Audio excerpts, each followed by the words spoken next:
I was more excited coming here tonight to see where everybody was at. Come to find out, I know where they're at. They're not here.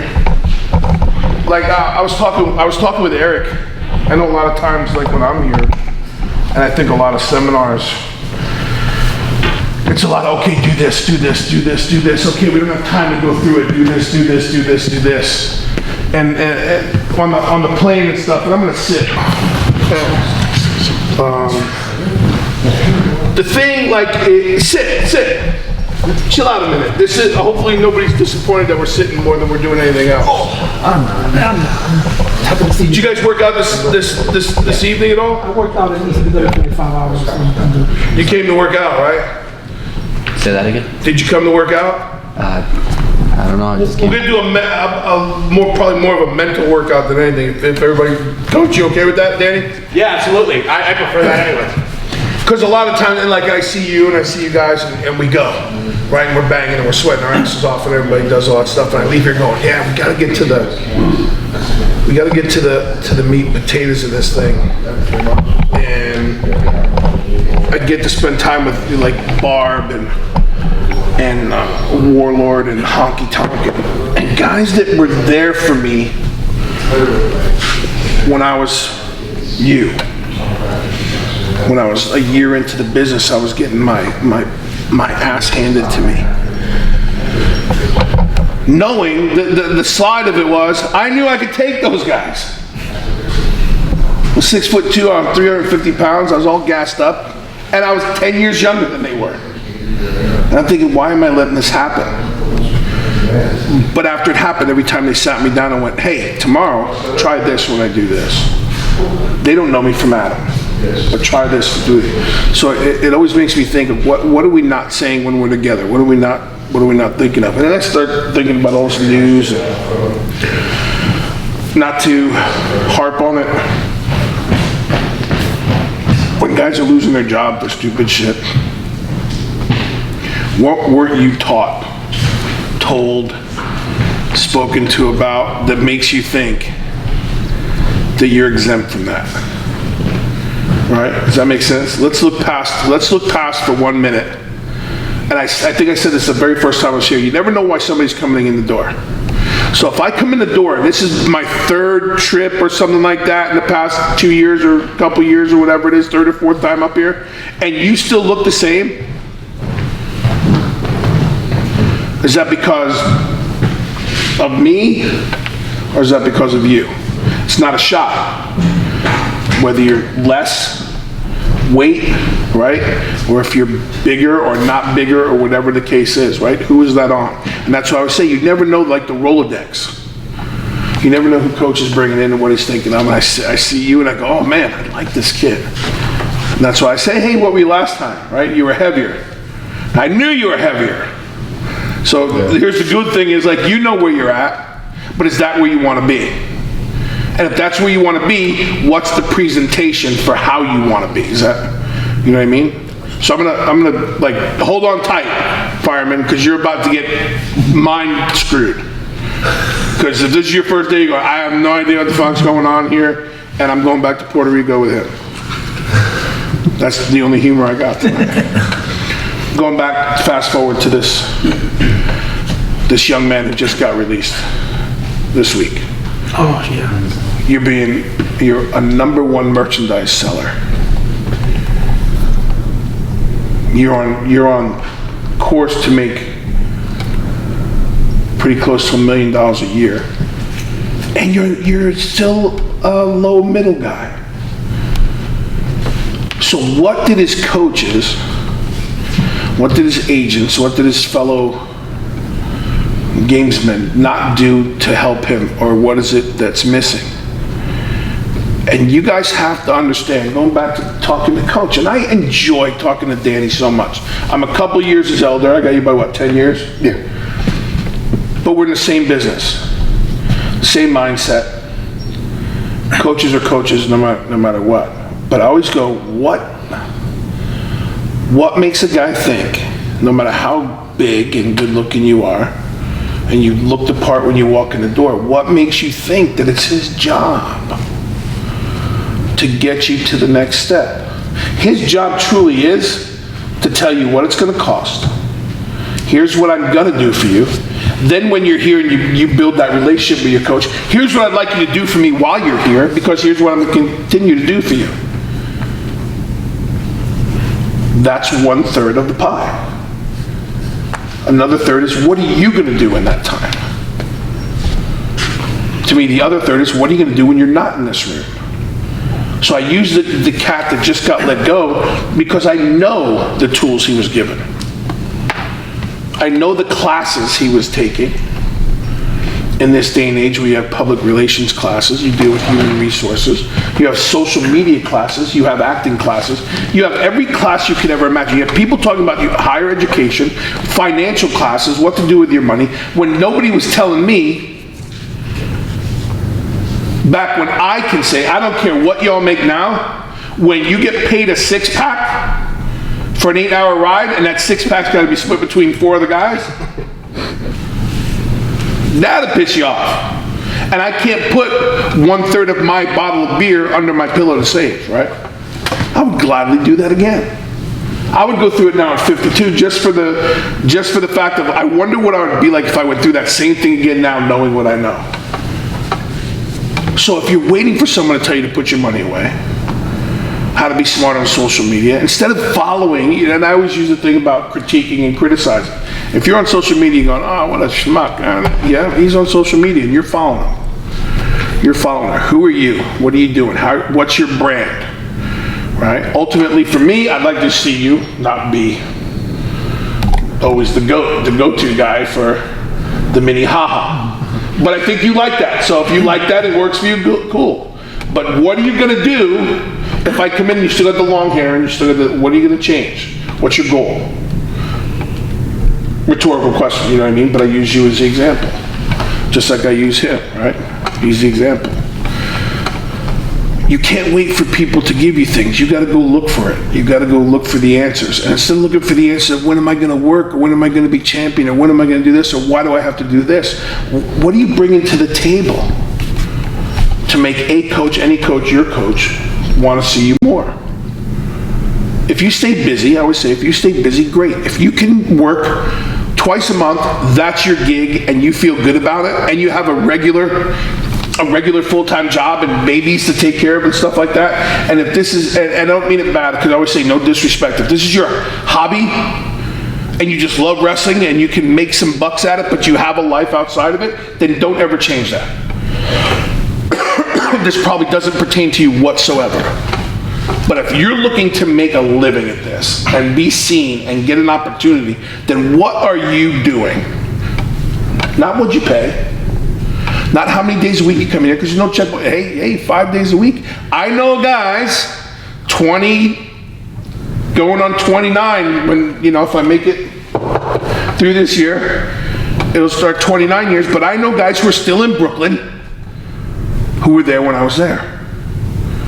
And there's still a couple of them bitching because they never got a shot. Come on, boys. I don't understand that. So if you moved from Chicago to Newark for wrestling? Not just wrestling, but also a better paying job. Okay. Yeah. Did you get the better paying job? Yes, I did. All right. What are you gonna do about wrestling? This is the only school I can find. It's just 2 hours away. Okay. Right now my car is broken down. Okay. Acceptable, right? So then you gotta figure out, okay, what do I gotta do to get my car here? If this is what I want to do, what do I gotta do? Why Bill called me peanut butter belly? What do I gotta do? I don't know when Bill's coming back, but goddamn, I'm gonna look better. I hate saying GD, so forgive me. And you look good. Like, I know the guys when I'm here, the guys and the girls who bust their butt, right? You're one of them. You're like my top dog. I see you smile and come in and go, how old are you, dude? 44. Golly. Shame on you. I just, One day I'll get to his size. But he works his butt off. And he comes here. Like I was psyched for that one little girl who had to take the bus and everything, right? And she, and let's face it, life happens. Life happens. If you can't do it and things like that. But if you can't do it and you just disappear, shame on you. I'd come, and I'll use Danny because he's right here, but I'd talk to Eric about it. I talk everywhere I go about it in the country. I talk in Florida, everywhere in the Dudley School, everywhere I go, and go, listen, come to me. My car's effed up for the next 3 weeks. That's why I won't be here. If I could find a ride, I'll get here, but I want you to know where I'm going to be. Not because you owe him an explanation for being absent. We're grown men here. Over 18, right? Grown-ass man, fireman. Right? We're all grown men here. I don't have to, respectfully, I don't have to go, hey man, I really want you to understand, like, listen, I won't be here, but I will be back when the time comes. And you keep your communication open. Because just because someone doesn't see you and they communicate, you're still on somebody's mind. And then they go, I ain't seen him, I ain't seen him in 3 months, but Danny, I need him. And you'll know right who I'm talking about, and that's the opportunities. But you don't deserve that. You earn that. And just showing up isn't earning it. Yeah, you can't just, don't come and punch the clock. Don't check all the boxes. And I got news for you, for everybody who would rather be at the NXT show tonight. It's a little different now because although, here's why you're even more under the gun now, is because they're taking cats that have been on the indies for years, humping it, made a name for themselves, and now they're at NXT, which in the independent world, a lot of them seem like it's a step down. Everybody making $65K a year, raise your hand right now. Everybody making $65K on TV and living the dream right now, raise your hand. And if you're making $65K or more, you want to wrestle, man. That's going backwards. And I'm just being honest. But, but Cassius Ohno's not in the performance center 5 days a week. Those cats are being signed and only have to do the live event shows and do the pay-per-views and stuff like that. But guess what? Nobody in this room fits that category. So you're trying to get to a place, whether it's Ring of Honor or I just deal with what I know, and I always say that. I don't know how New Japan does it anymore. I work for them. I never trained there. But you have to go through the motions. And if you think you just check the boxes, it's gotten a little soft, but it hasn't gotten that soft. You got a snowball's chance in hell of ever getting an opportunity. How long's Cutler been in the system now? 4.5 years. Jason Jordan, 7 years. Jason Jordan's been on a cutting block 55 times. Yep. Until hopefully you're there long enough and people understand who you are as a person, and then they want to see the investment paid off. If you've been here 3 years, has your investment paid off for you? Don't answer, because I'm not trying to put you in a spot. I don't want to, I'm not trying to pick on anybody. But if I've been here for X amount of time, has my investment paid off? And that's when you drive home. Like I say, after every camp, you drive home and think about what you did that day. You drive home after every time you train or pay someone money to train. Did that investment pay off? And if the answer is no, what are you going to do about it? Not what are you going to come in tomorrow and expect him to do about it. Because you may find, I gotta be honest, I don't know any camp worth its salt right now where the coach gets in the ring anymore.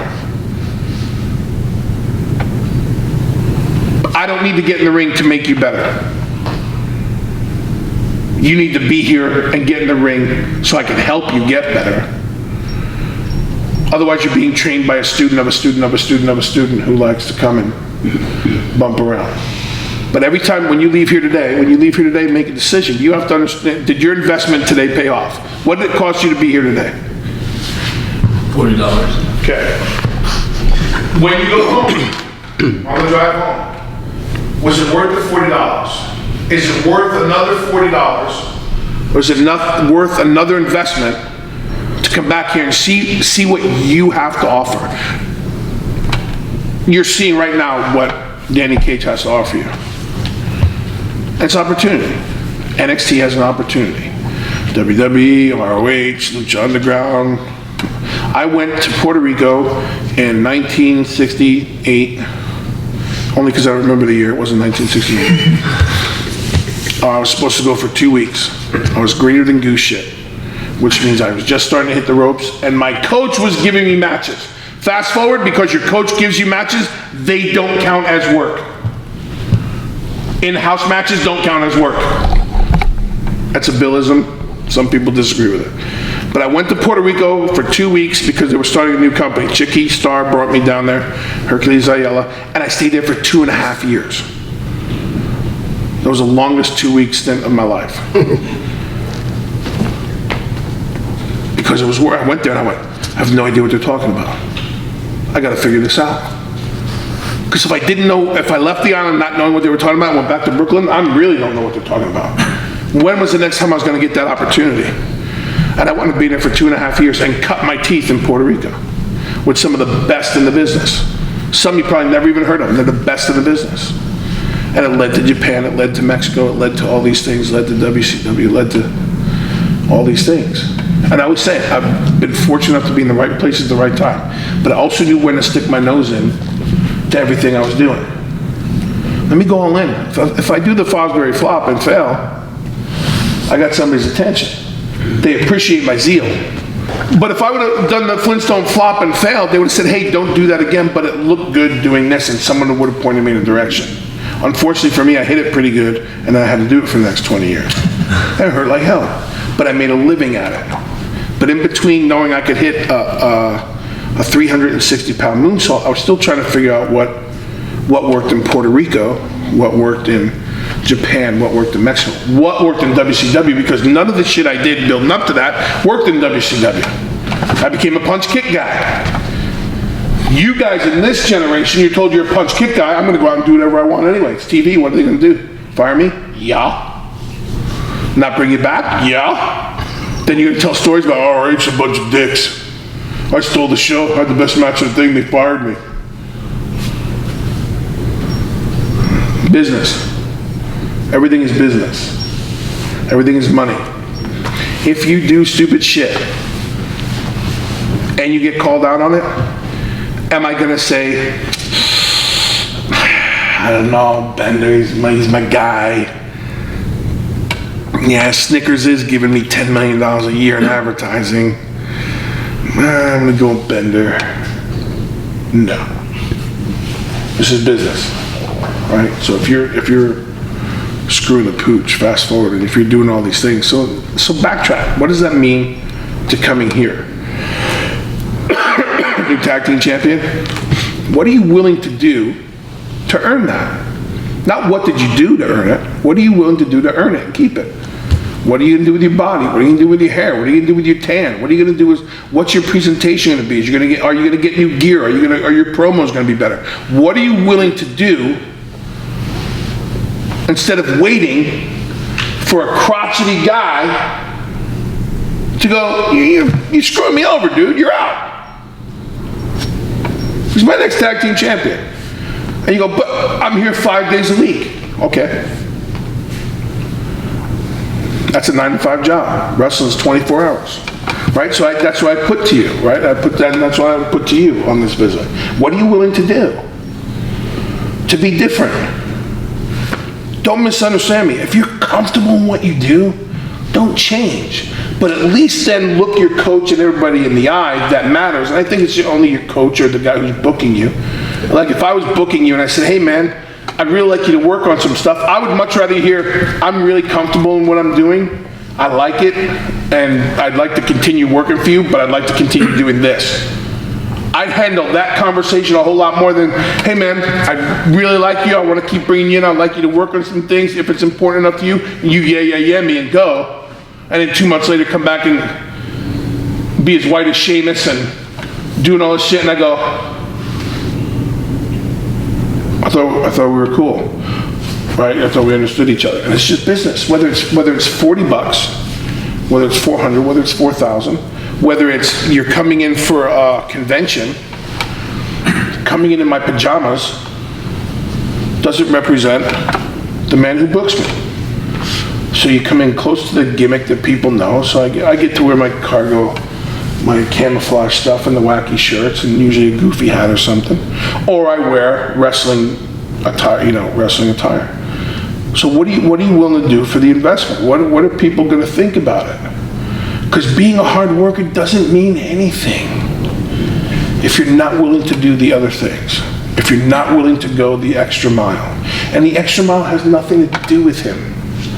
The extra mile has nothing to do with me. You can go home today and forget everything I said, and I promise you, you're gonna be okay. But if you go home and not at least think about something that I'm saying, you're never gonna make it in this business, and you're always gonna blame somebody else. And as long as it's somebody else's fault, you're gonna get to keep wrestling.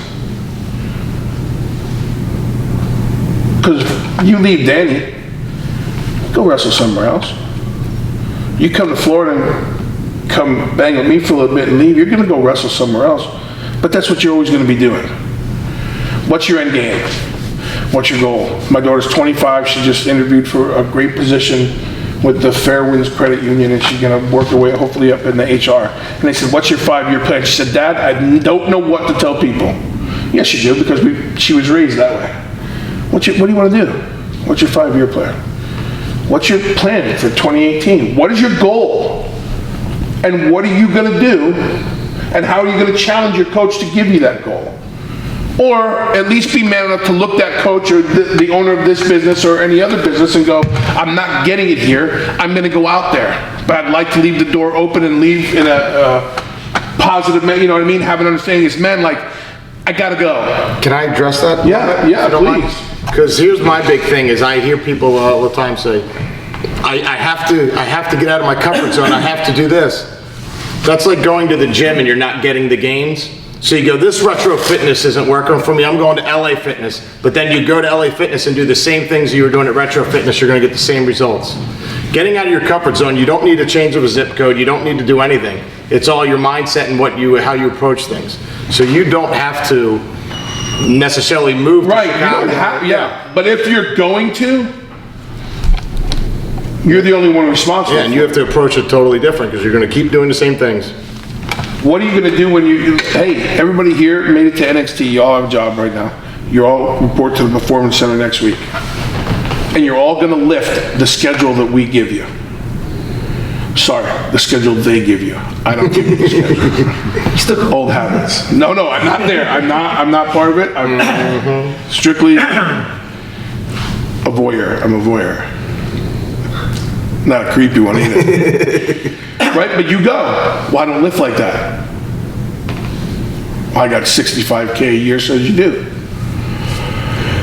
I also got a contract that says you're gonna do what you're told to do by the coaches to tell you how to do it. So you may not know how to do it tomorrow, but you will do it. And how would it be if you got out of a contract that you worked so hard for because you, right, what's the, here's my playbook. That's it.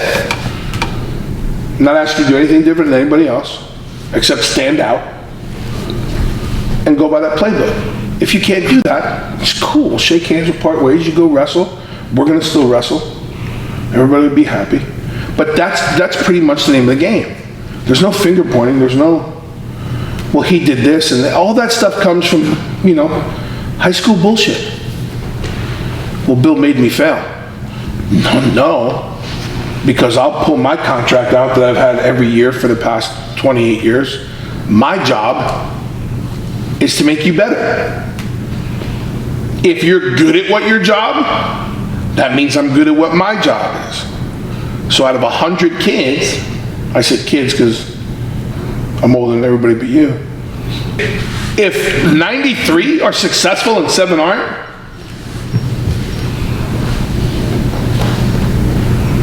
we gotta look at those 7.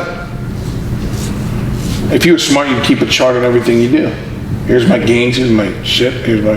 Now out of 100, if 50 aren't making it, there's gotta be a conversation in the whole room. Out of 100, if 70 aren't making it, Belichick's gotta go.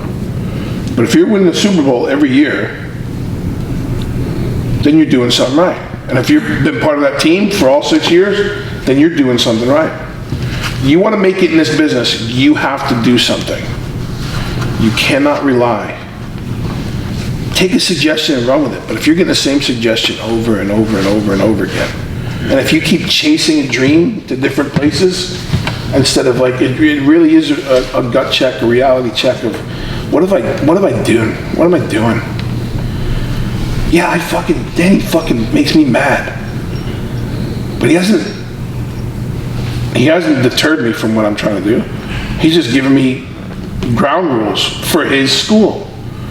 Or you want an opportunity, you're asking Danny for an opportunity, then here's the kind of the way he plays. Here's his playbook. If I'm asking you, you got a booking, go for it. Give me enough notice so it doesn't screw around with a show here that I got you booked on. No storylines are hurt. Everybody wins, man. God bless, travel safe, and be back when you can. There's the money. The minute that doesn't happen, it's all finger pointing. It's always going to be him. He's always going to be wrong. And then he's always going to yell at you. And if you got yelled at and that's what made you quit or not come back, shame on you. I got news for you. There's deeper voices in this business. That's exactly what I said to him. There's stronger voices. There's more intimidating cats. And all respect to Danny Cage, there's more intimidating cats. So if you can't, the running joke for years, and still, unfortunately, still is a joke. If you can't get by Bill Demott, you can't get by Vince McMahon. Was what was said for years. People go, I don't know what that means. And then some people go, I know exactly what that means. I heard Mike the Miz say it. Everybody in this room should want to be like Mike the Miz Mizanin. And if you don't want to be like Mike the Miz Mizanin, you do not want to be in wrestling. The guy gets it. He's a machine, in and out of the ring, 24/7. He's on. He looks good. He looks the part. He talks. He keeps his hairstyles up to date. He's never the same for any 6 months at a time. You never see him wear the same tights 7, 8 times in a row. You never see, he reinvents himself. He invests in himself. The minute you invest in yourself, people want to invest in you. The minute you're the same, love you, man. Love you. Think you're a great athlete. I'm going to put you right on the spot. I think you're a great athlete. I love the look in your eye when you're training. I see what you can do. I know how talented you are. But if you're going to remain the same, I'm going to put the same amount of effort into you every time I come here. Respectfully. Doesn't mean I like you any least. It just, that's where you're at. And I'm cool with that. I'm a man. I figure out, like, this way I look at it. I'm a man. I'm going to look every guy in the eye and go, this is where I'm at. You don't have to like it and we can debate it, but I'm never going to go, man, love it. You're really trying hard. Keep it up. Hey, I look forward to seeing you again. That's on the first time we meet. Can't wait to see you again. By round 2 and round 3 and round 4, in my mind, the way I think, we're cool like that. Right? And to me, wrestling should just be honest, transparent as it can be, instead of going, oh, love it. Love it. Keep it up. Keep it up. Pat in the ass. You're a good hand. Hell of a game. Nice match. All that stuff is what you don't want to hear, right? So if you got a cat who doesn't do that and pisses in your Cheerios once in a while, so what? Figure out how to stop it. Want to learn how to play the game? Make it stop. It's never going to stop completely. There's always going to be something. If there's no expectations, then nobody's thinking anything of you in the first place, in my opinion, you know. But I come from a different mindset, both athletically and in life. From football and track and all these things into wrestling, I look at things differently as I go. Then coming into a coach, the trick for a coach is he has to deal with one. Everybody's different. It's not a group setting. It's a group workout, and everybody's got to be different. You ain't never going to do 500 squats with me in a row. Does that mean you're going to fail? No. It's just what we do. You could bang out 500 and give me 500 more. But your tights have holes in them. That's something you got to work out. Right? Where's your water? We told you yesterday, bring enough water in a dry shirt. It's from the littlest thing to the biggest thing.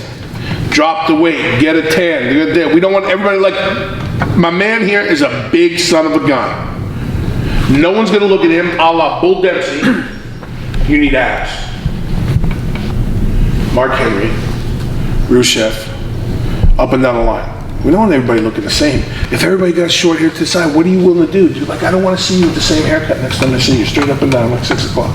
If I do, I go, okay, it's just your thing. And I'm cool with that. But then realize that's where people are at when they see you. You can go to every seminar and every camp up and down the East Coast for the next year. And I could see with every one and go, fuck, I love it. I love it. Love it. I see him all the time. I love this kid. I think the kid's great. And I'm saying straight up, I'm saying it to you. I think you're great. I don't think you're coming close to what you could do. That's where the comfort zone comes out. Hey, Demott thinks I'm doing pretty good. I'm gonna stay here for a little bit and stay there. You hear that? Demott said I'm good. You guys will be talking about it tonight. 13 beers and a cigarette. Demott said I'm good. You heard him. Mine's a cigarette. You heard him. He said I'm good. What are you gonna do with that? What are you gonna do with that? You moved. You got ring rust. What are you gonna do with the ring rust? You know? What are you gonna do until you get shit cleared up and you're feeling better, right? You're always here, so I know what you're doing. Like, I literally know what you're doing. I know you're always here. Eat meat. Stay off the fucking salad. Put a couple LBs on. You know what I mean? But change, you always look good. I mean, every time I see you, you look better. You're a champion. I don't care if you're a champion. I don't care if you're a champion here, or you're a champion in Indonesia where nobody knows you. You know what I mean? You have to. What are you willing to do to set the standard and make people talk about you? He's on my mind now because I came in and the first day, the two guys I looked at first, well, look at these two. They dropped the LBs. I don't know why. I don't care why. I'm going to say, last time I saw them, I said lose weight, and that's what they did. That ain't why. But you're taking stock in yourself, right? You have to do that. You have to do it in social media. You have to do it when you leave this room. You can't come in here like a fucking slob. We all have those days. To me, I come in here like a slob. I'm not trying to get anywhere. I've been there. I fucked it all up. I rebuilt it. I fucked it up again. And I'm going to rebuild it again. And I'm still going to be in my shorts. This is not my time. This is your time. You sweat all you want. You telling me I came in here and sweated my ass off for 3.5 hours and I'm not on the next show? Well, if you just ran gassers, did burpees and nip-ups and stuff, you really didn't show what to do to get on the show. That's just the training part, right? Like, people come in and go, hey, brother, I did every push-up you counted. That's phenomenal. You should feel good about that. That doesn't mean you're the main event, right? And everything is 10,000, we've talked about, it's 10,000 hours and repetition. And listen, you don't want to rep here? Don't rep here. Don't listen to that. I'm just giving you an example. But when I was talking to coaches, some guys feel like, some guys and girls, well, I've been doing it for 3 years here. I've been here long enough and nothing's coming of it. But you know damn well they're not somewhere else doing it. So then you got nothing out of this. You just wasted X amount of time. If you want to be good, then you take whatever you did here and you bring it somewhere else, like I always say. Take it back to your camp or take it back to wherever you go and make them better because that makes you better. And then come back and you stick it to someone again. They go, that's the kid. Danny, I need to see that kid. Like, it's a shot in the dark, but I need to see him. That's what you have to be shooting for that. And back to Big Nick, he's not here and I'm not calling him out, but you can't go looking for someone else to get you stuff. I'm the most introverted guy, hard to believe. Talk to my wife sometime. I will hide in a corner and listen to music more than I'd rather be in front of people. I made a living being in front of people and I hated it. But that was my living. But I'm an introvert. I like to stay in my house. I don't like to be seen. And if that's your thing, cool. I mean, if that's the next thing, he doesn't know how to talk to people, then you got to come to terms with you're in the wrong business. Or if you're asking someone to do it, then he's relying on you to do it. And if you're relying on someone to do it for you, then you better damn well listen to what he's telling you to do every day. Otherwise, we all have to come to an accord and move on. Like, that's the thing for me I've been thinking about most this year, going into this year, and I'm going to Ohio next month, and I think I'm going to Indianapolis for a camp, and that, I think that's my message for this year. It's not, it's great. Let's bang. What does that have to do with anything? If you're going to put in all that hard work and sweat, what are you doing when you go home? Instead of lying around playing Xbox or taking a nap or going to sleep or eating a a burger or something. What are you working on? That's the same thing. You're working on a promo, you're working on a character. Maybe I should cut my hair. Maybe I should diet. Maybe I should, let me try something that it's not permanent. I'm not saying go put a tattoo on your forehead, because you're right, you're screwed. If you do that and people go, don't ever do that again. Minus the two things for us was always minus the tattoo in your hair. Try stuff. And if you're going to try stuff with your hair, you had to give us a head start. Because there was a guy who was going for a run 3 years ago. Came back from winter break, shaved his head. Got taken off everything. Cutler! The Monster Factory guy. Came back from break, he walked in the door, he was bald. What do you do? Like first if it's medical, right? You okay, everything okay? I just started something new and trying to cut my hair. I left, went back in the office, took him off 3 months of shows, took him off TV, everything. Because you have to, right? So minus the drastic stuff, like don't go shave your head. Right? I see you and they go, hey, Coach, I took your advice and shaved my head. No, you can shave it. You know what I mean? But you gotta, what works for you? Or like come and go, listen, how many guys here in this room belong to the Monster Factory? When I say belong, this is where you work out, this is where you train, this is where you do all your stuff. Full time. 1, 2, 3, 4. How many times, honestly, have you come in with a pad and sat with Danny and talked about character? You one-on-one with Danny Cage and talked about character or what he would like to see. Not being told in front of other people. How many times have you taken the initiative to come to Danny Cage with a notebook? Here's the things I'm thinking of. I'd like to see where you're at with it and see if we can try this. How many times have you done that? Can I add something to this? Sure. So we used to do open ring, where I said, guys, I don't want you to come with me with your ideas during training. Sundays, open ring. I'm gonna sit down at a table, pitch me all your ideas, what you wanna do, any kind of stuff you can think of. I don't know anybody that, I think a couple people gave me write-ups, but that was it. I don't think anybody's ever. How long have you been coming here? 2 years, and then some change. How many times you sit down with Danny and do that? Once. Going forward, how many times are you gonna do it? More than once. Yeah, like once a month. How many times have you done it? I haven't yet. Been not at a bar, not at the restaurant, not at Hooters. What was the other day? I presented you that. Yeah, that was You know what I mean? That was good, but it wasn't character stuff. And Like you sit down and you go. Otherwise, they call you general erection. And by that time it's too late, that's your job and you gotta take the name and run with it. Right? Bad example, but it's funny. But I always thought that was my opportunity to either say piss off or take that opportunity and work it. And I made more money going from general erection back to Hugh Morris into Bill Demott than I did as Hugh Morris trying to find my lane. So I took that opportunity.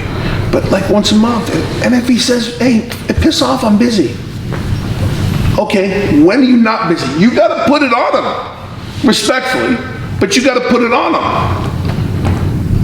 Not a text message, not a thing. You come in here with your drawings, with your idea. Here's what I'm thinking. I'm not sure if you have anything planned for me. Here's what I'm thinking. Here's what I'd like to do. Would you like it to be a slow burn? Can I do it all at once? Can we just jump into it? Where are we at? What do you think? Boom. If the answer is, wow, that really sucks, don't do that. Do you rip it up and throw it out? No, you put it in the back of the book. Because more than likely that's the thing you're gonna come back to and what's gonna work for you anyway. That's always been the first thing. Hey, I do this, we don't do that. And then when you're comfortable, you turn into what you do, you know? Hex has come to me before with stuff because I helped you out because that's when I told you not to do the XXX on the Hex and you did it anyway. That's tough. Yeah, and then Because you're gonna show them, right? People dig it. and then he goes to ROH camp and I said, you can't do XXXs because that's showing like bad stuff. Goes to ROH camp, they go, why do you have the XXX? He goes, I don't use it anymore, I do XXs.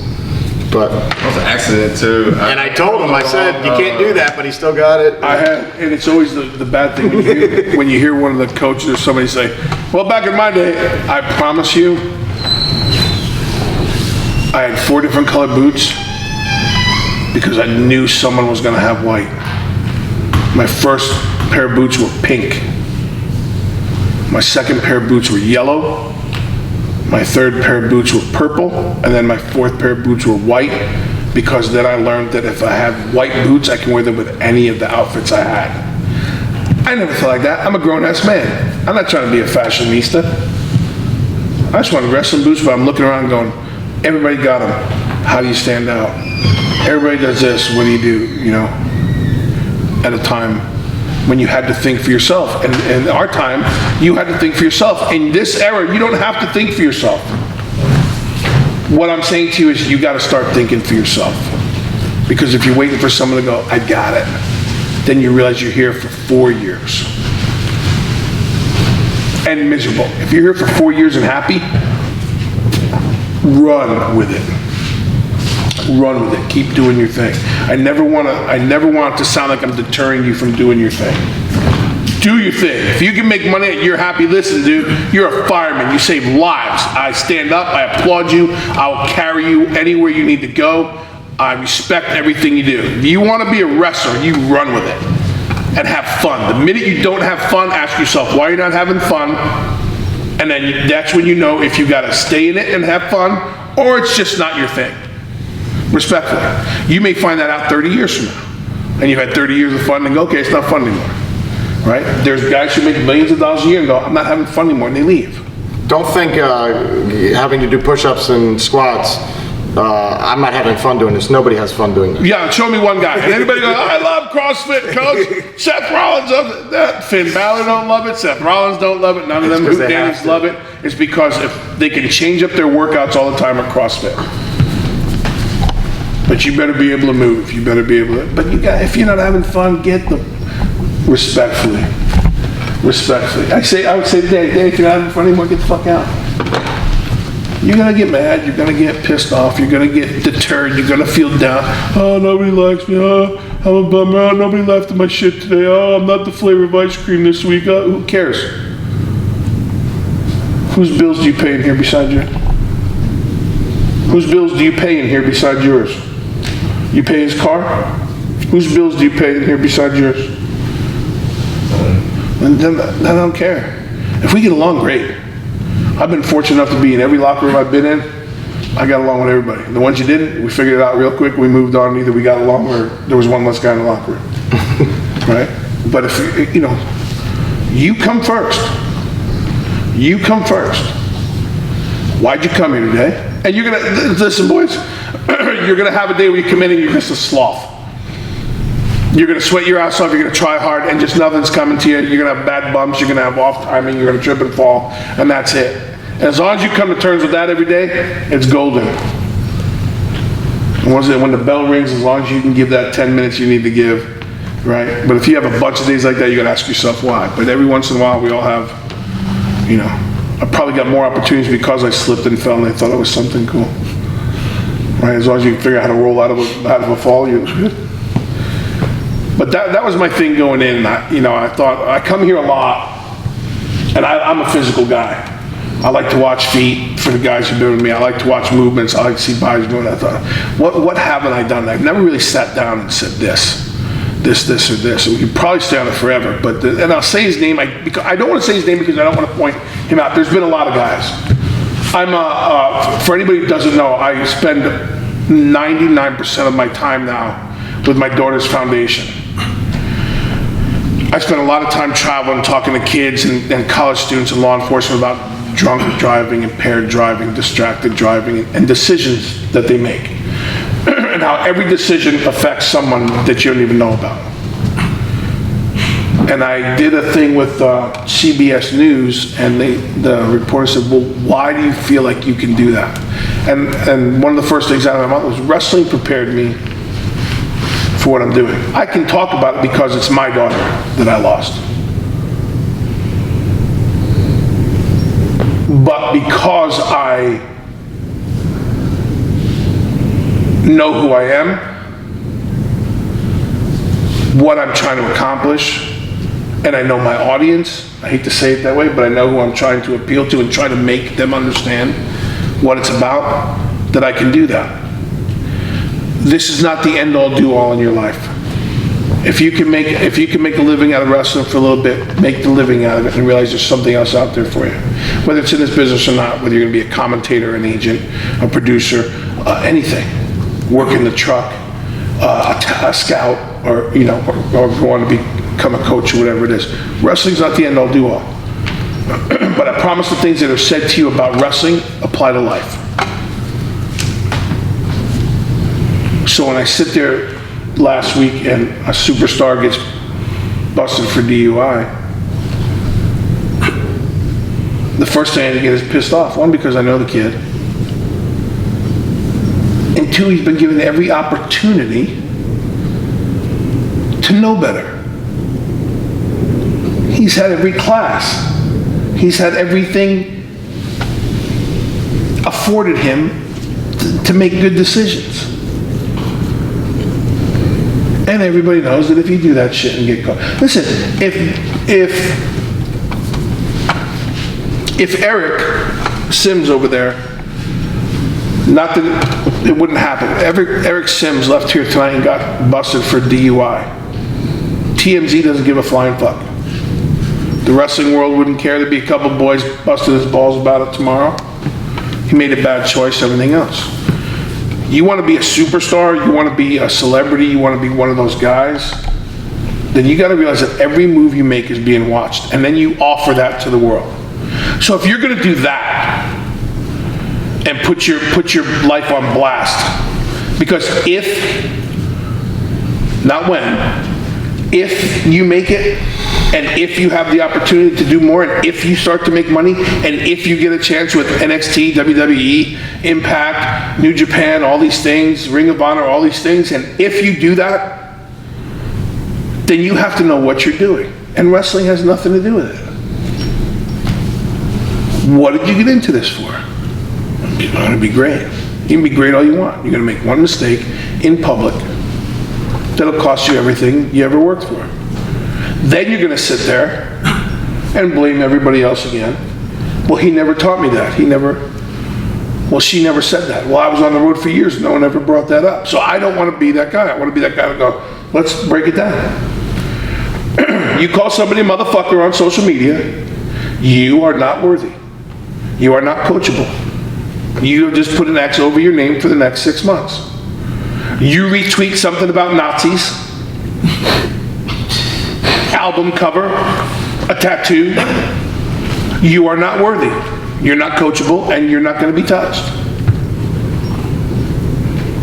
You can be Hulk Hogan, use the wrong word, I don't care what room you thought you were in, somebody got a smartphone, somebody's taking your picture, somebody's writing a caption to that picture, someone's taking that video and making it something else, someone's on Instagram, Snapchat, all these things that you think you deleted, whether it was your nuts or your ass, that you sent to your buddy, who then sent it to a girl, whatever the case is, you're in charge of that stuff. And the minute that happens, all this goes away.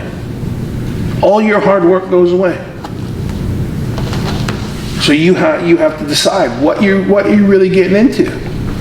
We had no smartphones. It wasn't nothing for a guy to drop his drawers in the airport and piss in the phony tree because he had to get on a plane, but he didn't have time, so he just had to piss right there. There was no phones, there was no nothing, and we were wrestlers and we were rock stars, and we kind of ruled the world a little bit, you know? And you gotta wait, you can't do that shit now. You can't wear a shirt that says, "My dick's erect." You can't do, these things. You're gonna figure out if you're gonna pop the boys. By the way, no offense, you're not the boys. Yet.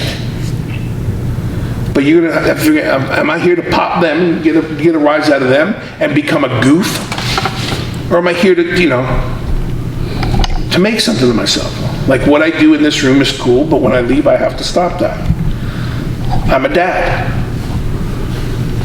It's funny to listen to my daughter at 25 tell her stories as she was growing up, and she remembers some of the goofy stuff that all her crazy uncles did as she was growing up. And how they would be socially unacceptable now. So if you tweet, if you Facebook, if you do these things, or if you're out in a bar and you're known in the area and you want people to come and see you and you act a fool and get arrested or get thrown out or get into fights and all that stuff, it may be great for where you are, and that's where you should stay, because if you keep doing that, you're not going to get any further. So you have to figure out what did I come here to do? And if you came here to learn how to wrestle, I want you to honestly make a chart of how much wrestling you actually do. Because I'll tell you, if you ever come to me, we ain't never wrestling on Monday. We're going balls out. We may get in the ring, we ain't do nothing wrestling Monday. But come Tuesday, Wednesday, you better be ready to wrestle. And then go back to cardio, back to skull sessions, whatever else, and be back here for extra stuff. And by the way, you have to have your gym time in, and you have to have, all these things. It's mandatory. There are a few schools who make it mandatory. You come here, you have to sign up to the gym that they go to, and you have to put in 8 hours a week at that gym. And if you don't, you're gone. You signed up for it, you better do it. So whatever you sign up for, do it. But if that's all you do, that's all you're gonna get. Mike Sharp, guys like that. There's guys who open schools, and right, you can go open school right now, wherever you want to go. Greenville, go open a school. You'll get students. What do you want those students to expect from you? He holds himself at a pretty high, his bar's pretty high on himself. But if it's higher than himself, what should it be for you? You got to hold yourself to a higher standard. Like, I'm all about ring rust. We just met. I don't know why. I look at you and go, there's something there. Good for you, right? So I'm saying, hey, if I'm back here in 6 months and you're here, and look at you and go, wow, that ring rust is gone real quick, and you're moving good, that means you're doing your thing. What are you doing? And for God's sake, don't wait till the next seminar to do something. Don't go tan the night before a seminar and be all fucking, your sunburn shit and all red. You get red and someone touches you, please don't touch me, please don't touch me. Right? It's gotta start. So the minute you do it, like for me, it's like, if anybody ever thought of like, oh my God, I don't know when Demott's coming back, I better start tonight. Oh my God, I don't know when Demott's going to talk to Cage. I better come up with some kind of character ideas. I better put myself in a storyline.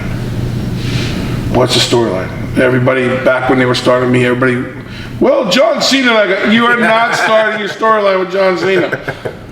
So don't put yourself in a storyline with freaking Bobby Roode. Put yourself in a storyline with a cat you can trust and can go with, or whatever, a comfort zone for a little bit, and then get out of that comfort zone.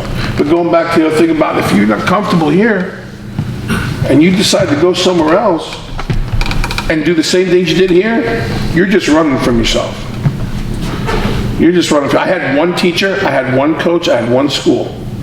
And when I left, is with his blessing, because I was greener than goose shit.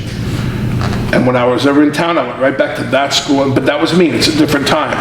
Right now, you guys have options, like pretty much anywhere in the country, you could walk into a school and say, hey, I'm with Danny Cage, I'm over here for a week, can I get in? And 9 times out of 10, the answer is yes.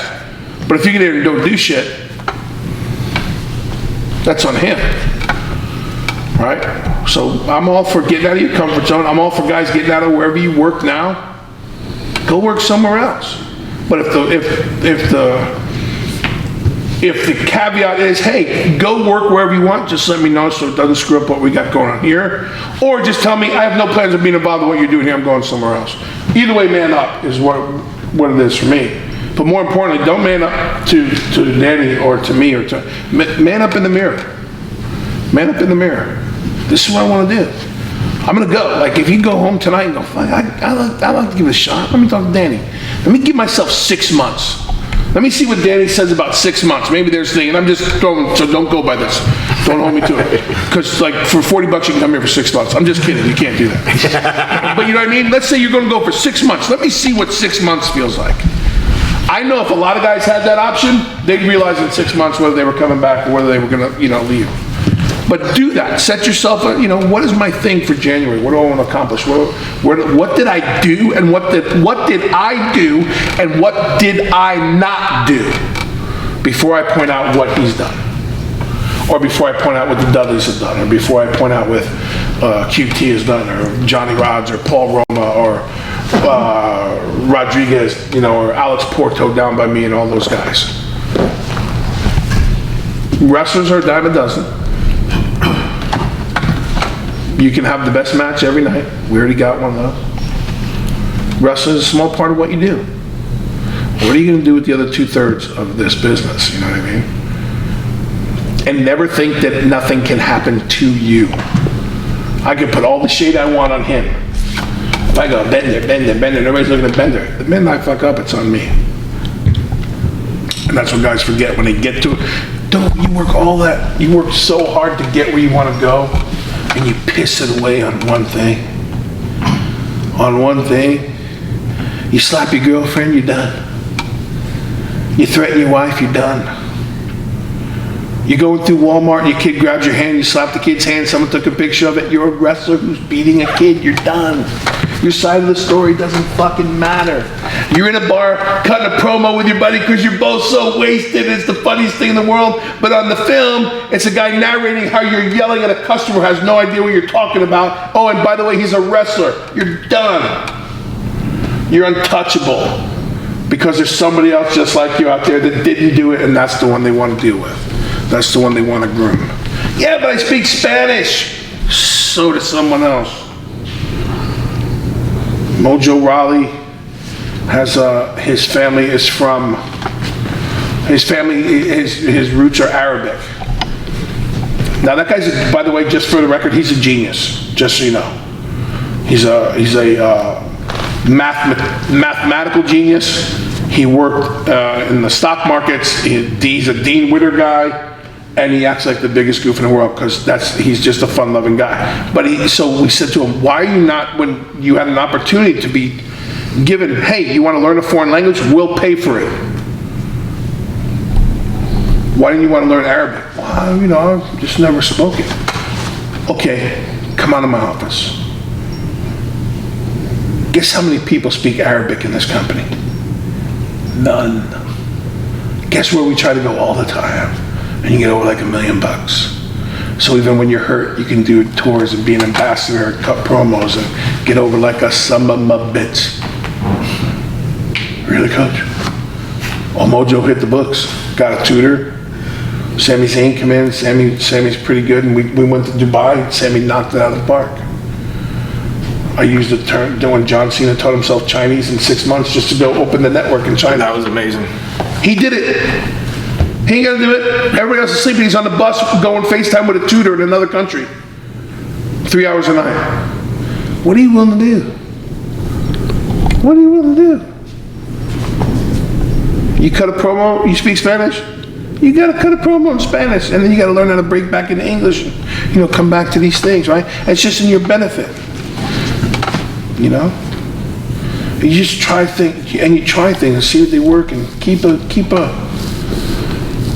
I have a filing cabinet in my garage that I wasn't even aware of until it was uncovered.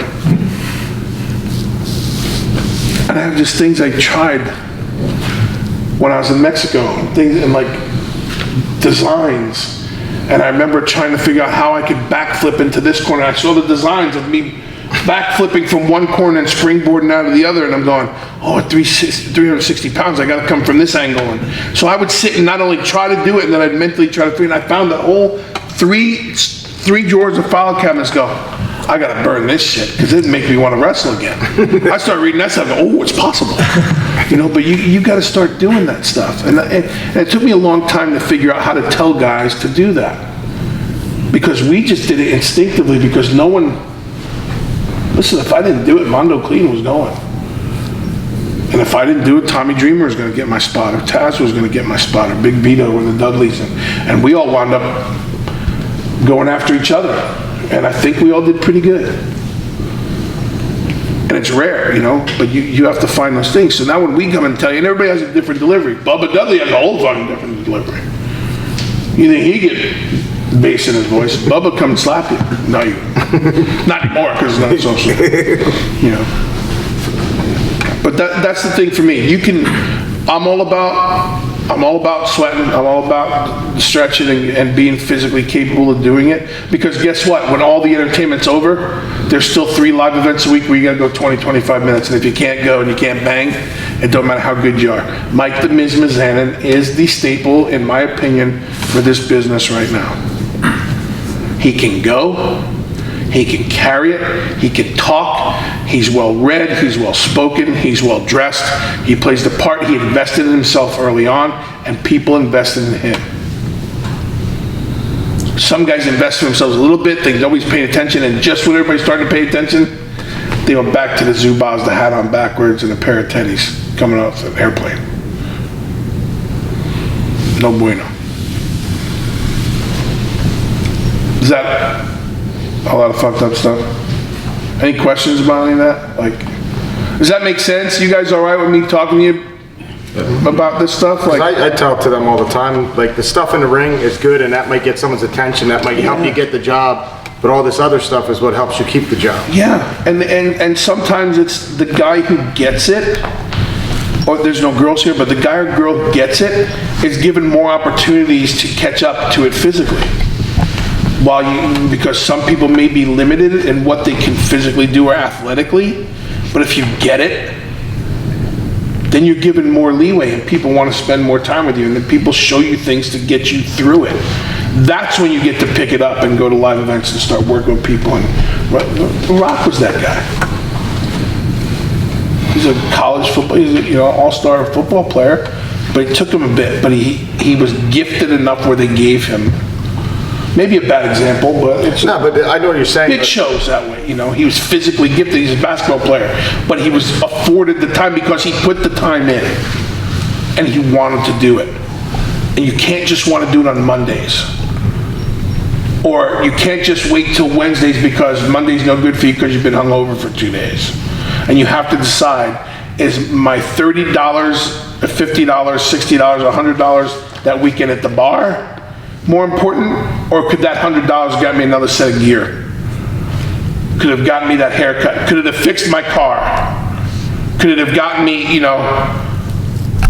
that thing I needed? What could it have done for me? Now there's somebody going to be watching going, I don't go to bars. Right. But there's something in your life There's something you do. Like, do you need the freaking video game. Xbox? Do you need the, I'm not saying sell all your shit, I'm not saying, but there's guys who, I really want to go do this. Do you need to go to the water parks this weekend? Or do you need to do this? Who's married? Right? Does mama, kids? So those kids need things, right? So I'm sure I'm sure there's something in your time that you wanted to do, but my kids need something first. Well, it's the same thing, boys. It's the same thing. And you build up to the point where then you can give everybody what they want and you get what you need. And you still gotta work twice as hard then. Because once you start getting what you want and what you've worked for, you gotta keep that shit up. Kofi Kingston's just a workhorse. But he never stops reinventing himself. And people, I didn't realize he was so funny. What? That's not his accent? All this stupid shit. But it's the little things. But now they're media gurus and they're all over the world. And then when they're not wrestling, they must have heat, they're not wrestling. Because they're making an extra $25K a week, traveling the world, selling Fruity Bubbles or whatever it is. Bootios or whatever it was. You know what I mean? When a company makes a cereal because you tried something, you're winning. You know what I mean? And if you're gonna win and get yourself some of the #1 merchandise and get all these things, then why don't you do something stupid? So stupid to think you're irreplaceable and you're not. We're all expendable. I'm telling you because I am example #1. We are all expendable. You can do everything there is. You can set the tone. You can create the system that's in place. You can find the talent. You can go to the top coaches in the country and pick their talent. You can, all these things, and you're expendable. So if you know that now, then it gives you something to work for. Or it gives you something to think about, right? And go, okay, I'm cool where I'm at. And I always say this because I want people, like, fucking, I think Minus the chosen few, we were all independent wrestlers. That's where it starts. Then I got news for you, that's where it ends. We're all back doing independent stuff sooner or later, and there's nothing wrong with that. But if you're shooting for whatever you think is the top position or want an opportunity, what are you willing to do? What are the Colognes willing to do? You've been there long enough, you get frustrated, you pitch something I don't like, they'll come to me, I'll just collect my check. Once you collect the check, you're done. It could last 4 more years, and good on you. 20% on your pillow, 10% in the bank, save it, right? And it gets frustrating, and you could talk to any guys you want. I know 100 guys who get frustrated because nothing's happening for them, but they gave up. This is the era that if you give up, they're going to a guy who's been doing it for 10 years on the indies, and now they know at least he wants it, and he'll take the pay cut or whatever it is, and just to be able to stay home. A lot of them get it and they get excited. Oh, I'll be home every night, and they're, now they're touring London for whatever it is, so they're out anyway. You gotta love what you're doing. You gotta have fun with it. You can't love it. I love it. I can't do anything else. Bullshit. Again, prime example number 1. But you got to figure out what it is from January to February. From February, give yourself a time frame. Don't give Danny a time frame. Because truthfully, and I'm not getting to anybody, but if you're all paid up and there's really no, lack of a better word, obligations, it's not on him. The doors are open. There's something to be done here, you know what I mean? There's something, and I'm a big believer in if you can work with him, or you can work with him, then you're gonna make yourself better, making him better, but people don't think that way. This can still be a me business. But when you look at the guy in the mirror and you say me, it's you, all right? So what are you willing to do? What do you want to accomplish? And if you're accomplishing it, don't fucking change. I mean that sincerely. Don't change. Like if this is your thing and you love it, don't change, man. But if your thing is, man, I'd like one shot at that shit. One shot at it. If they ever bring back Tough Enough, I'm gonna get ready for the next Tough Enough. Why aren't you getting ready now? You don't know what's coming. Why are you gonna wait to hear the next announcement to get ready for it? Open mic call. This live event. Oh, I don't have enough time. What are you waiting on? You know what I mean? Set yourself a schedule. Hold your coach. Here's my schedule, coach. I want you to have the same schedule I am. Call me on if I'm not there, and if I'm doing everything and we're not getting anywhere, let's fix it. You know what I mean? Coaches are more than just there to take attendance and take money. I'm a 24-hour-a-day guy for the men and women who understand that. Yep. And then there's guys who just feel like they got to come in at 8 in the morning and be there till 4 in the afternoon and see you tomorrow. And I'm that guy too. Yeah, man, I'll see you tomorrow. I'm okay. If you're okay with that, I'm okay with that. But 24 hours a day.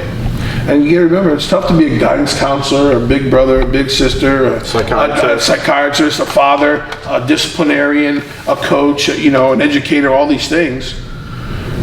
Because I don't care who you are, ain't nobody paid for that. You just paid to learn how to wrestle. Wrestling's 1/3. The other 2/3 are what you want to do with it. And if something, make that fucking excellent work for you. It's a fucking gimmick. I'm just a bad example, but it's, don't, and you don't, because I see you all the time. I don't know what he does. All I know is that when I'm here, you're here. He's always here. So make it work for you, man. Find those things. You should be a promo genius. He's good at promos, and he's getting gear made and everything. Get figure out the hairdo, figure out the bod, figure out the things you want to do, and you just have to figure it out. I'm a firm believer in if you want to figure it out, there's not a coach, there's not a WWE superstar, there's not a legend, nobody can come back from the dead, there's not my wife, there's not my mom, there's not my ex-wife, there's not my kids. Nobody can sway me from something I know I can do. And if I don't accomplish what I set out to do, I figure out why. And then I come to terms with it's because I didn't. And I'll go back to what I do for a living now. I have no wiggle room to fail. Everything I do is for my daughter. I have no wiggle room. It's all on me. Every morning I wake up, it's on me. I don't wait for someone to call me. I don't wait for someone to give me an example. I get up, I take a deep breath, and go, what are you doing today? Fucking wrestling is what are you doing today? If I over partied the night before and I'm in my hotel room and I'm drunk, what am I willing to do to get out of this bed today and get back in that ring or sweat this out? And don't get me wrong, I said before, there's gonna be days when you're tired. There's gonna be days when you're hungover. You're human, right? You're human. Like here, I'll give you the only show I've ever missed in my career. I love the story. It was my birthday. Can I tell you the story? It was my birthday, I forget, maybe my 35th birthday or something like that. We were doing tapings in Orlando. I live in Titusville. Titusville is like 35 minutes from Orlando. So in essence, I should have been home every night after the tapings. I was gone for 4 days, that's not the point. We went out for my birthday. Smashed, bombed. I drank everything in Orange County. Rey Mysterio put a phone book, I had an old school Lincoln. Rey Mysterio put a phone book on the driver's seat so he could drive my car to the hotel. And I passed out in the back seat of my Lincoln. They tried to get me to go into the hotel room. I wouldn't go. And Chavo Guerrero went up to his room, put on his gym clothes, come back down and started slapping the shit out of me. Get up, you fat bastard, I'll fight you right now. Leave me alone. Get up, get out of this car, get in your room, I'll beat the crap out of you right now. I'll kill every one of you. Every Guerrero in this parking lot right there. And there was Hector and everybody was there. And they're all going, shut up, Chavo, Jericho, and Jarrett. They all, there's names that I shouldn't probably be mentioning, but they all left. They're like, I don't want to be no part of this. Chavo slapped me again. I sat up and I ripped the back door off my Lincoln. Chavo went inside and went to bed. Long story short, I drove home when I was able to drive, when I slept. I drove home with the back seat in my back door in my seat, and I drove and my wife went, like you wouldn't believe it. What happened? I couldn't even get it out of my mouth. She was Kevin Sullivan's on the phone. I didn't go to work. I just got in my car when I was sober and I drove home. What the hell are you doing? Oh man, I was in a coma. I couldn't make it. And he hung up on me. I'm like 6 months into the company. I had a couple interesting runs my first 6 months in the company. I go the next day. It's the only I missed. So in there, you were doing like 5, 6 tapings a day. So I missed 6 opportunities to get over because it was a Dungeon of Doom, and they were starting to, give me a little nod. They pulled me in the office. Arn Anderson, Jimmy Harder couldn't even look me in the eye. I think. God, what was his name? I forget. And then Sullivan was sitting there. Was it Curtis? No, it was, it wasn't Kern, it was Mike, Mike Graham? Mike Graham. Thank you. And they're sitting there and he goes, what the fuck? I said, I had a lot to drink last night. I passed out. I went home and there was no door in my car. And they all started laughing. And he goes, well, you got 12 matches today. Yes, sir. And that was it. That was my punishment. I had to make up the other 6 and do that. It's the only time I missed. You can't do that now. And the only thing that got away was I was dead honest and told them I was in a coma. I had a bunch of grown men looking at me going, I don't even understand what that means, and why would you even tell somebody that? Not, oh, I ran over a deer, it hurt my car, the whole thing, oh, I barely made that alive. I drank my face off, threatened half the locker room, and decided not to come to work. You can't do that, right? And if that would have ever made the internet and all that stuff, Jesus Christmas. Oh, that Hugh Morris, he's a funny bastard. We're gonna miss him, right? So my point is, you guys can't do that, So you're gonna have days when you have one too many. And it goes, but my whole thing is not just wrestling, like life. If you do that and it doesn't affect your work or whatever your job is, and it doesn't affect your relationships or your marriage or your girlfriends or your parents or, these things, all these things you have to think of now, right? So if you're going to want to wrestle, then you've got to want to wrestle. And not just in the ring. That's 1/3. You got to want to wrestle. You got to want to be a sports entertainer. And because you're on all the time, and that's my soapbox for 2018. And that's what I think is the coolest thing about wrestling right now, is that you have all those different ways to do things. My God, I was talking to Eric and I was trying to figure out, my son who's 9 now, saw me wrestle one time. I went to the Carolinas for a fundraiser and I wrestled. But he's never seen me wrestle. My daughters grew up watching it. My son's 9. And he asked if I enjoyed my career. And I started thinking, I was talking to Eric about it. I went from wrestling to commentating when I broke my neck, to training, to reality TV, to agent and producer, to head trainer, then to running the whole system and reinventing the whole. So I freaking enjoyed my career. That's a pretty good run. I wasn't just a wrestler. Because if you're just a wrestler, that's it. Not knocking those guys, but the guys who are smart and thinking about the future and love the business want to do more in the business. In between, I had one school I had before Deep South came along. I had my own school in Atlanta. And that's why I keep coming out, because there's something that can be said to someone, and hopefully all the things that we did and fucked it up along the way, that you go, don't do that. Because there are a lot of guys, yeah, but you guys were the shit. You guys live like, yeah, that's then. You can't do it now. Scott Hall wouldn't make a dime in this business. Jeff Jarrett wouldn't make a dime in his business. Dean Malenko wouldn't make a dime in his business. The Rock wouldn't make a dime. Austin wouldn't make a dime in his business. Shawn Michaels, Triple H, Shane McMahon, go up and down the line. Any of them not make a dime in this business today doing what we did when we did it. And I'm not saying we did bad things, just the things that we didn't know, and the way society is now, and what's acceptable, and all these other things. We would have never made it in this business today, because Snickers has got $10 million in advertising. Bill Demott puts one ass in a seat every week. All right? We have a relationship with Special Olympics.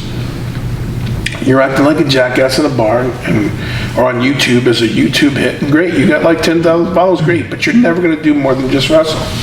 You want to be a star and the reading campaigns and all these things at WrestleMania week, and you get to bitch about it. Oh my God, there's no time off and I've been doing that. Yeah, but you're getting paid for it. And you're building a trust bank that's unbelievable. And that's the future of the business.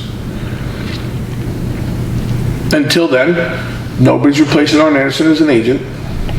Mike Rotundo's going to be an agent until someone comes along. And they're getting far and few between now. From the guys from, my era. Because not a lot of guys are sticking around, and not a lot of guys picked up on it. So they're struggling to find the next group that's going to run this thing. And if it can be you learn it now. Don't wait to be, oh, no one ever told me about the cameras. Really? When was the last time you asked? We go over it all the time. Yeah. God, dog, I never learned none of that stuff. I had to ask. I had to stay late. I had to watch and go, why do you do that shit? How many guys, build a relationship. how many guys here have I said, go in the back, learn how to do the music? How many times have you heard me say that? Raise your hand. Yeah, you should be the music guy the whole time while you're out. Then people start going, well, I've got to come to you. You're my guy. If you're my guy and I'm relying on you, then guess what? If I treat you like shit, guess what my music's going to be? Like a virgin. Weep, weep, wah, weep, weep, wah, right? So that's, that's the ha-ha of it. Like, hey, this is where I am. And people start going, uh-oh, he's on the jazz. He's paying attention. This is what he does. He's, don't be a one-trick pony.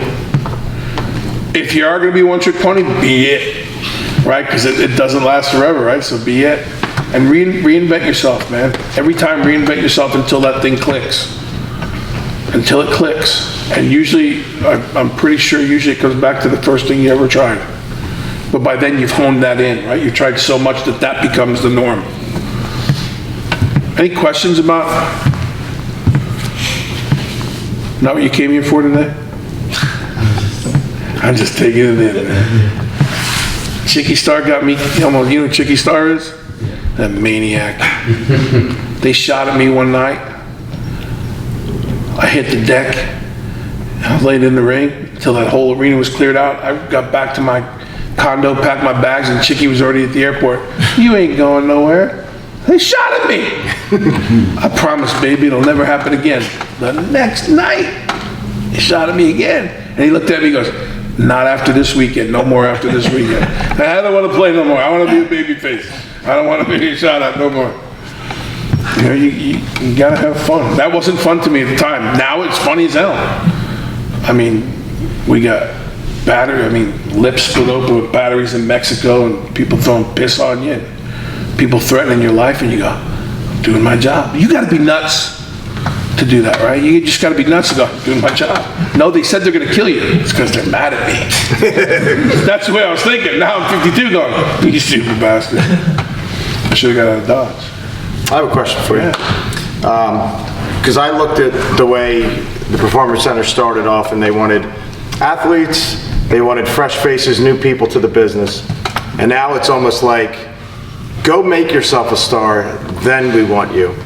And I'm kind of conflicted with that, because I would think that you have 7 rings, right? 7 rings?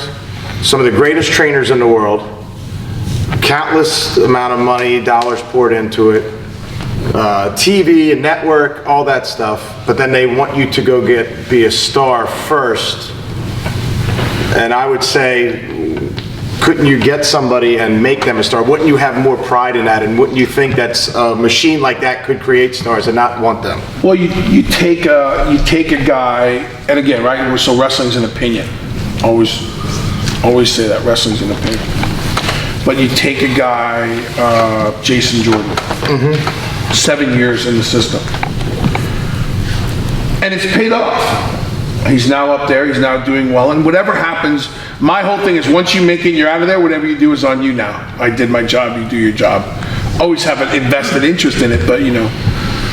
But in that 7 years, you still have to have people that know what they're doing, because otherwise you have 100 people that you're investing 7 years in.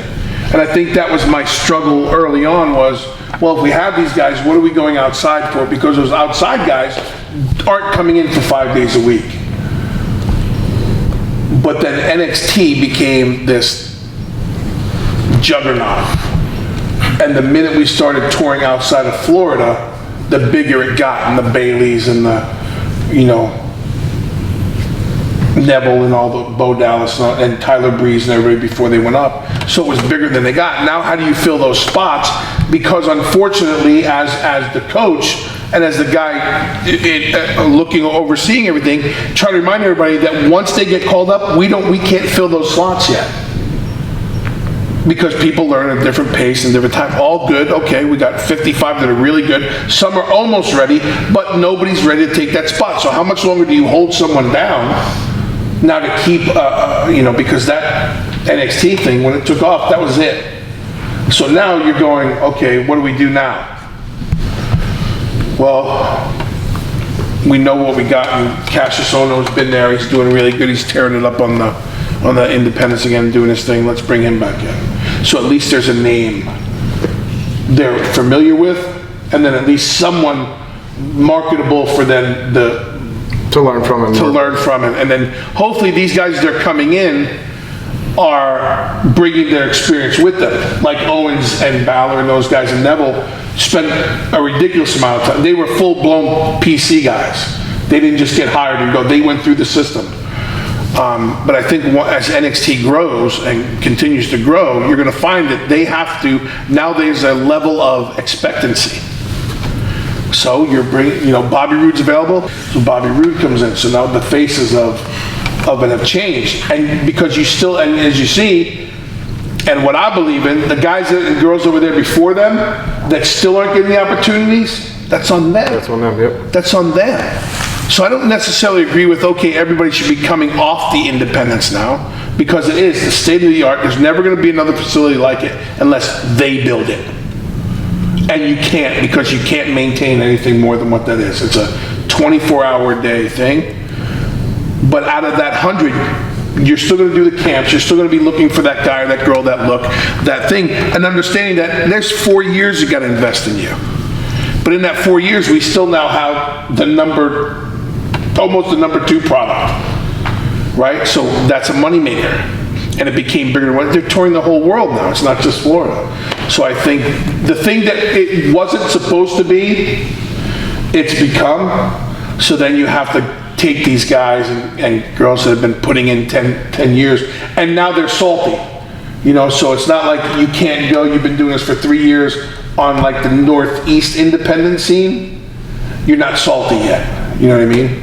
So you'd be one of those guys, you'd say, okay, we know we're gonna put in time. Because if you look, what I know, there's still 20 people there that got 4 or 5 years in that aren't even being considered.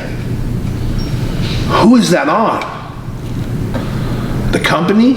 Oh, they brought in so-and-so, so they took my spot. Well, they wouldn't have brought in so-and-so. Or everybody who complains about the Royal Rumble tomorrow. Well, why is Booker T going to the Royal Rumble and Kurt Hawkins didn't get in? And I'm not saying that's the case, but if Kurt Hawkins was the draw, they wouldn't need Booker. I say that a million times. Pick someone, the one guy I feel like's underutilized his whole career with me is Henning. But if he was doing what they wanted him to do, they wouldn't have to bring in Nash to walk over the top rope. And everybody goes, well, they're taking their money, they're taking nothing, you're giving it to them. And if you've been here for 3 years and this cat walks in here and in 6 months overrides you and he's working more Monster Factory shows and everything, that's because you gave it to him. Not because Danny likes him more. That's the easy out. Well, fuck, Demott loved that kid. Freaking, that's why they're there. Demott loved Bo Dallas, that's why he went. Shit. Worked his ass off. Right? But do you also think, sorry to interrupt, do you also think sometimes though, that maybe what's not getting these kids to go from this position to this position is an opportunity on TV to say, hey, fuck it, sink or swim? No, because I've seen it where there was a bunch of opportunity. Now, I will say, I feel like there's a lot of miscommunication with that. Sammy Callahan might be the perfect point. We had Sammy, who was a great kid, and he had this thing about him, and that's why he was hired. And then we wanted to see him do something different. But when it took him out of his comfort zone, it really messed with him. And then he had a bunch of people giving him, and that's what happens, much like anything else.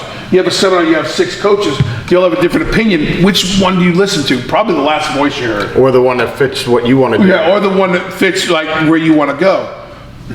So TV time, Sammy always had matches. They were always good matches, but there was that thing that wasn't there. I'm so confused. You should be confused because it's a little confusing to us.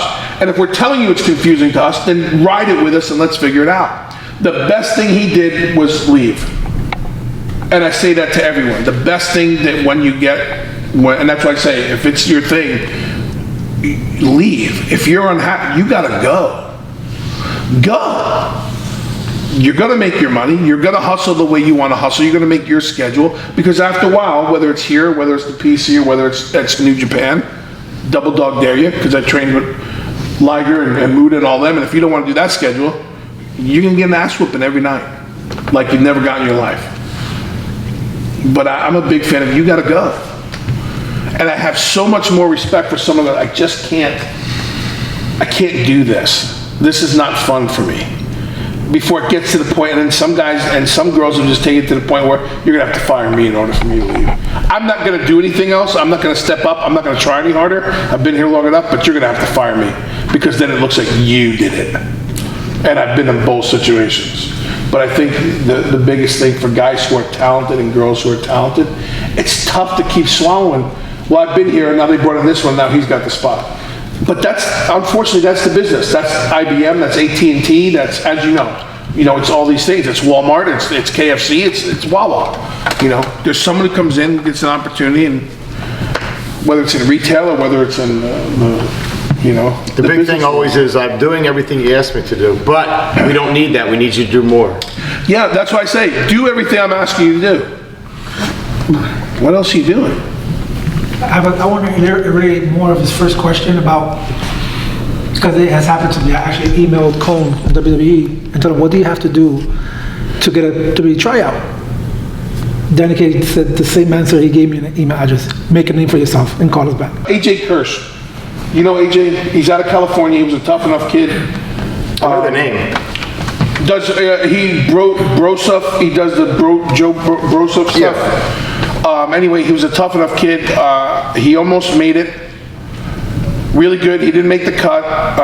He won the Rock thing, the promo, Rock Your Promo. So he has a YouTube following. He has all these followings. I just talked to him the other day, and I said, and he called me. He goes, "You got a couple minutes? Sure. What's on your mind?" "I'm doing this. I'm doing this. I'm doing this. What am I not doing?" I'm like, "Yeah. What are you not doing?" He goes, "Well, Austin called for me. Rock called for me. Foley called for me. Heyman put me over when I was there." I'm like, "You're done. You just told everybody you had the best in the business talking about you, and now you're telling them they gotta hire you." That doesn't work that way. Somebody else's job is at stake, right? So if you talk to Conan and go, "What do I have to do?" The minute he gives you an answer and you do it, is that it's kind of a fucked up answer, right? If you said to me, "Bill, what do I have to do?" I'm the guy who's gonna tell you, you have to do this, or you're never getting a shot. But it's a hard, it's like a sinking, it's a quicksand question. What do I have to do to get an opportunity? You just got to be at the right place at the right time. You just got to plug along. You just got to have someone go. You have to have someone other than your coach. And to my point about AJ, other than 4 of the top names in the business ever, put you over. And I said, you got to keep doing what you're doing. And when you're not willing to do that, that's when you got to move on. But you have to, if you can't look at an opportunity from ROH if you're only talking to Kevin Kelly. Even if he's the man. Other people got to know about you. We've had people at the door and go, "Who are you?" "Well, I'm so-and-so. And I have my book right here." "That's not you." "Well, that picture is from 10 years ago." Goodbye. Cohen's, he's in that office, but it's not his job. His job is to book from what he knows. As Danny finds out all the time. You know, and sometimes it's just, okay, well listen, here's my business favor. These are the guys that, whatever business is being done outside, and nobody here knows what business goes on. Well, how the fuck does he get? You don't know. And I still wind up emailing him all the time. Yeah. And nobody says I have to, did I ever say, sign up here and I'll get you extra work for WWE? I don't get any money for it. I just put you guys in because I want you guys to experience and work. And you just got to keep plugging away. Now if you show up, you're just escorted off the thing. It's just with security and everything else. You know, back in when you used to knock on the door, they'd knock on the door, "I'm here to work," and Jay Strongbow, "You got black trunks?" "Yes, sir." "Okay, I'll put my kid over." And if you looked like a wrestler, you'd probably That's get it. That's how you got, that doesn't happen anymore. Until you hear no effing way, there's no such thing as no. That was my phone, I apologize. Okay. Nice. That's my biggest, the fact that my phone is on right now just pisses me off.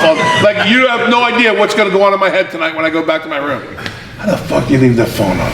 If the camera saw my face, the first thing I did was look at every one of them. Oh, Arn Anderson right now be throwing something at me. That's the biggest pet peeve in the world. I apologize. But you know, you should be doing it. Until someone looks you in the eye, sends you a thing, you have it in paper. You should absolutely never contact me ever, ever, ever again. My first response to them would be, "So you're saying not yet?" Yeah, see, there's... Right? So you're saying there's still a chance. My pastor did a thing the past 3 weeks, and the question, the line question was, "What breaks your heart?"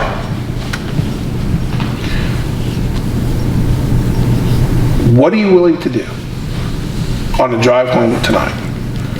Or on the drive here the next, what are you willing to, not, I'm gonna give it 110%, I'm gonna show him, because if you ain't got that in your tank and you fall short, then you're beating yourself up for that. So realistically, what am I willing to do? What do I need realistically to get the ring rust off? What's my best approach for this? Is it coming back full balls out 5 nights a week for next? No. Maybe it's talking to Danny, and if you're gonna come back, and maybe it's 2 nights a week till you get, you know, a comfort zone back and everything, you know what I mean? But you've gotta be realistic, because I'd rather deal with realistic than someone, the fireman kid, be every night, 5 nights, I'll be your #1 guy in the next 6 months, and then when we're done, I'm like, I look forward to it, boom, sign the check, all the things, I wanna make a note. Big Red said 6 months, and you better believe in 6 months, I'm gonna let you know what he said to me. What do you want to do? You know what he said to me?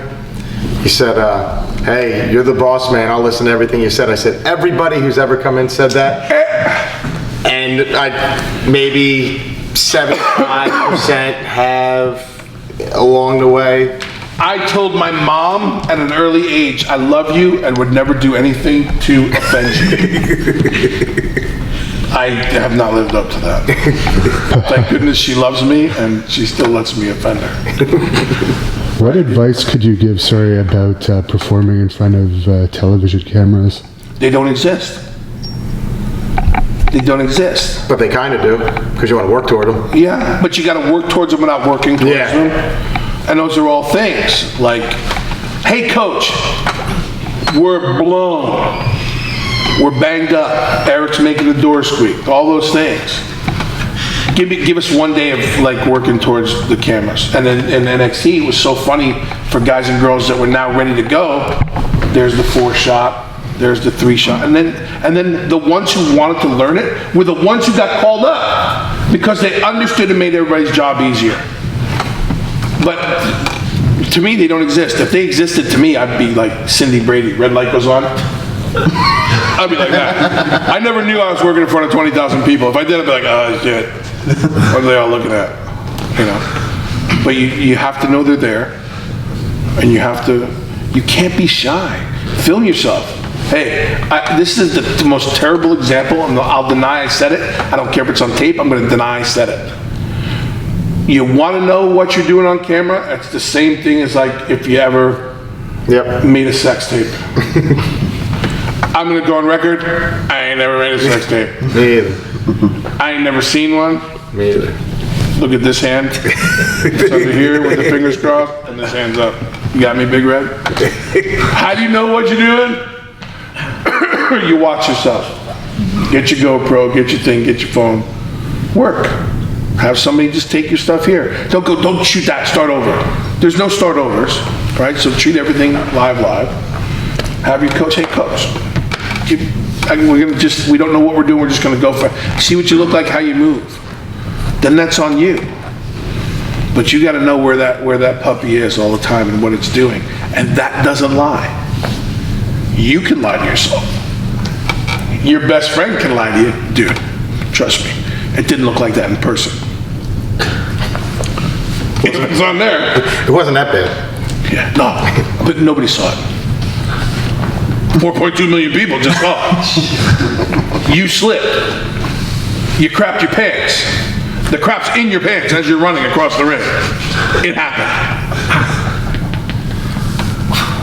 So you have to, like, I'm working the camera right now, all right?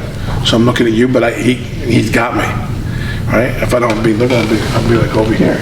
But there's no money in this. There's no, you know. So you have to figure out how to talk to people. You got people who want to come in and interview you. Yeah, and another thing, and well, yeah, brother, that's done. You can't do that. So it all comes. Is he the guy? Is he the ambassador? Is she this? Is he that? You know, what's in your bag right now? I need you. If I told you right now, if you had slacks and a button-up shirt and nice shoes in your bag, I'd take you to the NXT arena right now and introduce you to Hunter. What's in your bag? Any of that stuff? That's fucked up. It wasn't gonna happen, but that felt bad, right? I was like, that's a shitty example, Bill. You're an asshole. Remember when we filmed that thing? Commercial, and I said, who's got their gear? Everybody who has their gear, get in the ring. And there was like 10 people back here with no gear. How don't you have your gear? I think just recently, I've always had a bag packed in my house. And for the longest time, I've always had a bag in my truck. A pair of boots, a pair of tights, workout gear, my pads, stuff like that. And then for the longest time after I took it out of my truck, as I slowly came to terms with my age and retiring, and my bump card is way punched. way fragilely, then I left it in my closet. And not until just recently did I empty that bag out and put everything away. You always have it. There's always a suit ready. There's always something ready. If you think you're going something wrestling, put a collared shirt, a polo shirt, and slacks in your car. Something other than white socks and a pair of shoes. You don't know where you're going. You don't know who you're going to. You go on a trip and you're going on vacation, you better have your wrestling gear, because all of a sudden, the wrestling gods play a joke, and wouldn't you know, you're in a town where there's a show and there's someone there who might want to see you, You never know when opportunity. The camera's always on. Anybody tells you, anybody who ever does an interview and say, this is off the record, you're being lied to. Everything's on the record. That phone's on right now. Damn right it is. This wire I've been wearing since I got here, it's on. These cameras there, that camera there, camera in the weight room. I tell everybody when they came into my office all the time, I said, see my desktop there? See that camera? It's on. Is it really on, Coach? I said, yeah, but it's been on me. They're watching everything, It's very hard to make accusations in a room that's full of cameras. Right? So if you're always on, then you're always held accountable. That's what they fail to realize. We're always on. So you're always on. Those phones are always on. Everything you do is on. When you speak to people, they're always on. Don't be so comfortable with someone that you've been talking to for a while that you think that you're in that zone where you don't have to be on. I'll use John Cohn as that example, or Carano, or even Regal, or Mr. Briscoe. I don't have to call him Mr. Briscoe. I've earned my bones with Jerry. It's Mr. Briscoe all day long. He sends me a message when I'm at home and I answer him. Yes, sir. He goes, will you stop? Yes, sir. I'm going to stop. Yes, sir. They're still a little bit old, so that's why I laughed at Danny. He goes, from now on, when he shot the video, no one shake my hand, Steve Carino. And I wrote back, everybody shake my hand. And I popped for that stuff, so that, this can still be fun. I popped and then I shut my phone off. I'm like, Danny's going to cuss me out right now. But the reason being is the first day camp, yes. Yeah. But then the second day, the second day I got on my bag, I just laid down and I'm doing some paperwork. Yeah. Everybody's lined up. I'm like, leave me the fuck alone. But that's the best part. Everybody wants to say hello and then not be seen. Yeah. I'm like, leave me. Hey, how you doing? Into the wall woodwork. So yeah, the camera, you're always on. There's always, especially with the phones and everything now, there's always a microphone. There's always something. Hey boys, you go out to a bar, have fun. Not too much. First be safe, but have fun, but realize someone's filming you. If you have people coming here to see you work,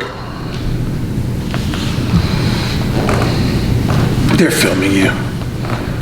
Someone somewhere is gonna put a meme or a caption or something to a picture that could be harmless to you, but put something that shouldn't be on there, show it to someone else. They're filming you. And what's funny to some people isn't funny to others.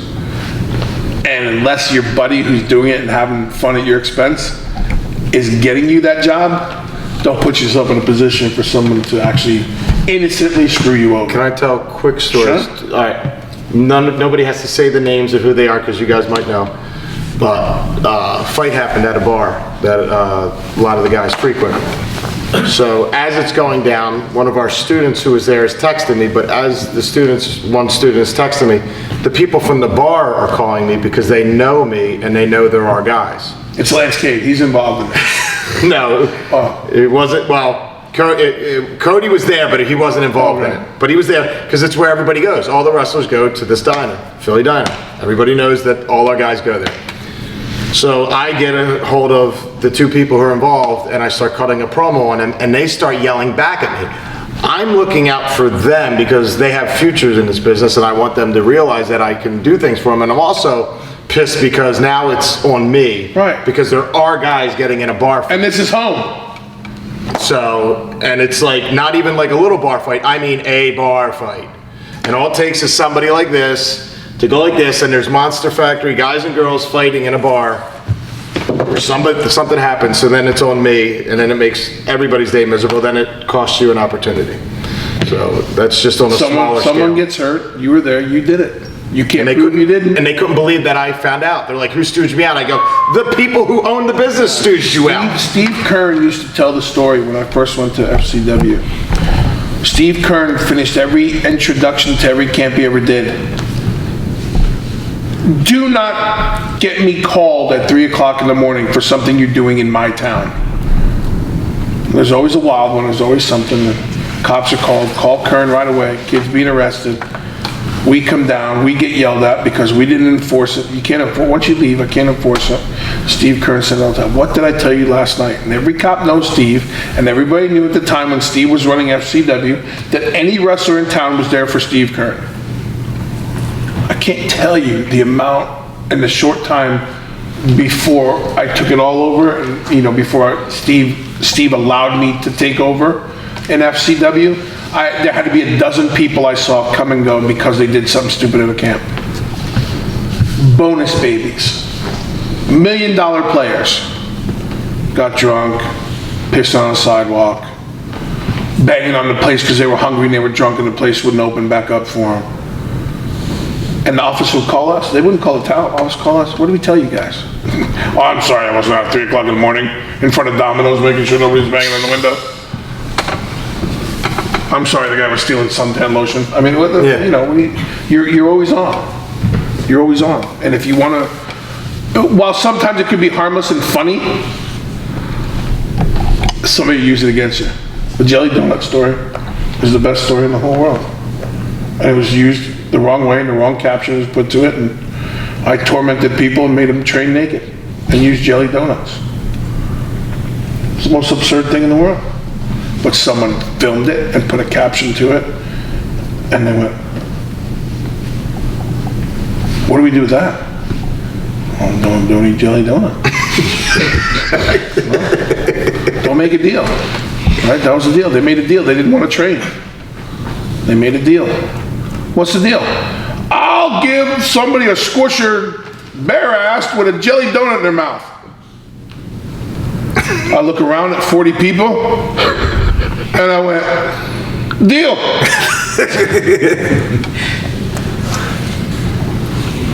Guy gets naked, other guy sits in a corner with a jelly donut in his mouth, he runs across the ring, hits the Rikishi ass bump, squishes it all over the face. Funniest thing I've ever seen in my life.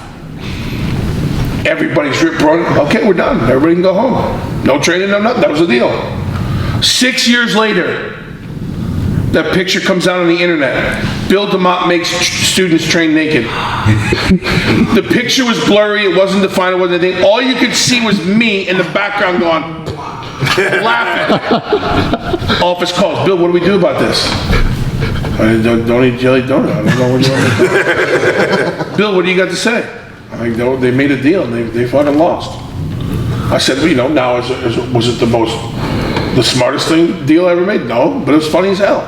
You're in a room with a bunch of people, all on the same page, they're tired for the week. Give me a deal, we're out. They made a deal, we stuck with the deal. 6 years later, someone who got let go from the company wasn't satisfied, told a different story. Demott makes people train naked. I'm an internet sensation overnight. Office goes, what are we gonna do? Don't eat the fucking jelly donut. That's the only answer I had, because there was no malice, there was no nothing. It was a story, innocent, with a bunch of men and women who trained together every day, that when things weren't going their way,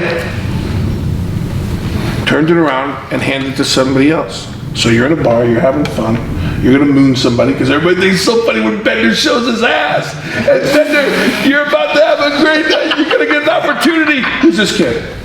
Oh, that's the kid we're looking at tomorrow. Call him, tell him he's done. What would Bill of today told Bill of then? Maybe when these guys want to do this bet, maybe we should change it up a little bit? Or would you have done the same exact thing? To be honest, I probably would do the same exact thing, letting them know the repercussions. And the funny thing about it was, and like I said, even in Deep South, everything was on tape. We had cameras, so we were taping it. So it's not like I didn't have a story. It was a story. I told it in my book. You talk to the guys that were there, they tell you the same story. I was there for that. Actually. It was a make a deal Friday. Every Friday they wanted to make a deal and they tried to get out of work. Well, there's got to be something in it. So as a coach, I would say now, listen, nowadays I'd go, you don't want to be here, leave. Realize it's going to count against you. Realize it's going on the thing. But leave. For the guys and girls who want to work out, let's work out. Only because I understand now, I am your babysitter, your guidance counselor, your big brother, your big sister, and that's the problem. The problem that many coaches still have, both in Impact and WWE and NXT and still in this country as a whole. Coaches still have a problem with, I'm not your friend. We can be friendly. We can share a laugh or something, but we can be friendly, but I'm not your friend. And that's why I don't go out with talent. I don't go, because I used to feed them. When they couldn't pay their rent, they stayed at my house. When they couldn't do their laundry, my wife would do their laundry. Whatever they needed to complete what they had to do, they were doing at my house. Once a month, we'd have a big barbecue and feed everybody in the whole company. And then someone called the office and said, he made fun of me. What do you mean he made fun of you? Well, I was at his house for a barbecue and he said something and I didn't like it. And the person said, you were at his house? Yeah, he has a barbecue for everybody and we have a big barbecue. You're at his house and he's feeding you and you're calling to complain about him? So you see how stupid it is. But I learned early on, even though I wasn't trying to be their buddy, you can only be friendly. You cannot be friends. This is a business. That's what I would tell the Bill of then, is to realize as much as you feel like you're trying to help them, you got to stay away from that. Plus you got to be the example, because who's to say they're not going to go out and do that kind of shit. So you have to, that's the one thing but unfortunately for me, the same as you're being asked to learn on a curve, I was thrown in from being the trainer and Tough Enough and OVW, all these things, and now being thrown into every territory they had, going in and trying to redo it. And as you redo it, you're trying to not do it in the worst way possible. So you try to be that guy. I don't want to come in and just be business, so let's try to find a rhythm. And then we had to make a deal Friday, and it totally blew up into, Mike the Miz one time, he said, we'll do 2,500 squats if we can go home. Are you out of your fucking mind? Okay, deal. They all had to do, 40 of them had to do 2,500 squats. It took them longer to do the 2,500 squats than if we would have worked out for a couple hours and went home. The next day, I got a phone call from John Laurinaitis asking me why I would make everybody squat all day long. Someone called and said, Bill Demott made a squat. It wasn't the case. That was the deal. But. It wasn't the deal for them to just eat the donuts, but they couldn't eat the donuts, so they came up with that idea. Yeah, I don't eat donuts. What do you mean you don't eat donuts? Well, I'm a protein guy and I don't eat donuts. Oh, we got to do something with the donuts. We'll squish it in the face. Yeah, it was a long the debate for every Make a Deal Friday. We'll run the town square. So a 4-mile run. What? We're just going to stretch and go over some of the stuff we did in the taping. Okay, deal. I got 45 guys and girls running town square. They're calling the cops. They're calling the office in Connecticut. Bill, where are your guys? They're running. Where are they running? Where are they running town square? Why are they doing that? Well, they didn't want to train. I was up front. But why weren't they training? So I was trying to, okay, we've had a long week, a good hard week, all these things. But that's the problem, is you start to feel entitled. Now you're paying me, and now I don't want to do it. So you have to find a way to make me feel better about myself. So that was on me. That's the one thing I would tell myself now, is that no, stick to what you know.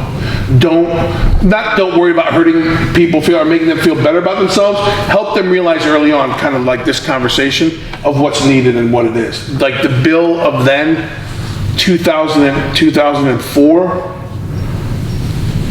couldn't have run the system. He was still learning how to more or less run that individual system, you know what I mean? And dealing with 50 people is tough enough, as you know, dealing with 50 people. So that's the one lesson. Imagine 50 people that are paying you. Oh, yeah, and that's the thing, they were paid to be there. Right. and unfortunately when someone's paying you, that means you have to follow their game plan, right? That's the game plan. It's different if they're coming, if you're paying me and I go, okay, we're squatting 2,500 times, then to me you have every right to pull me in and go, this is not what I signed up for. You're absolutely right. But we're doing it anyway. So I think that's the biggest lesson for me as one with age and experience. And as it was going, I was like, and the best part for me was that time, 2007 to 2011, when I wasn't involved at all. That was the most clarity I had I had my school, and I was wrestling, and I was making appearances, but I wasn't in the machine. And that was the most clarity I had. So when I came back in 2011 and hit the Tough Enough, and Austin and I hit it out of the park, and it became the #1 thing, and they went, oh, Demott's back. It's not that I wasn't back before, it's that the transition from all those other things, it wasn't making sense yet, you know what I mean? And it's like wrestling, it has to make sense to you, otherwise it becomes a clusterfuck. But that'd be my...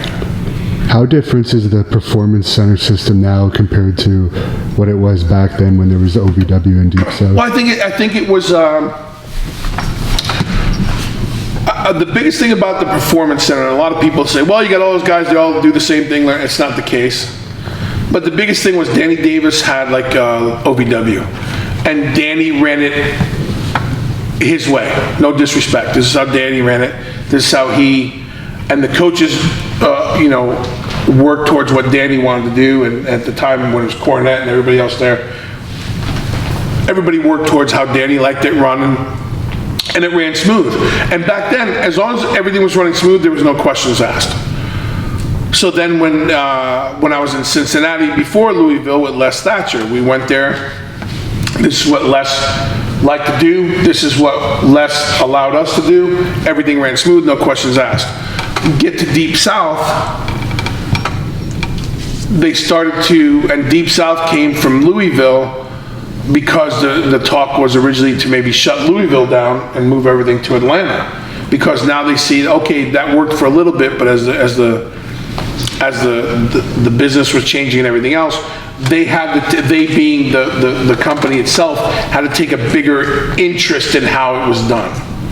So when we all got together and met for Atlanta, we talked about it, but it's so funny because Jody Hamilton, the assassin, at one point he said, well, fuck it, I'm not gonna run it that way. This is my company, we're gonna run it this way. I tried to say, Joe, Deep South may be your company, but this is a WWE product. So we were instantly under the gun because we were known as now, we weren't gonna abide by what they wanted to do. So then Deep South was slowly already becoming rethought of what we do, and that's when Tampa was already being thought of. So I think as the company took a more, you had John Laurinaitis, who was the head of talent, and then was being asked to take a more hands-on role as to the development of the talent. That's when everybody started to rethink it and go. So it went from, and I don't want to say it went from easy to now everybody paying attention to it, but like, what do we have to do to keep the growth of talent? Because you had the scene of the Orton, the Brock, the Shelton Benjamin, the guys like that were coming. Where are we getting the next group from, and how are we going to go about it? And that was the beauty for me in 2011 when I sat down with Hunter, and he goes, what do you, now, you've been through them all. You've seen it done. You've seen the ones that failed, when it was successful, how it didn't work. What do you want to do now? And that's when it was like, oh, and it all made sense. And you took everything, so it was more of a, here it is, you're on your own, I'm going to give this to you.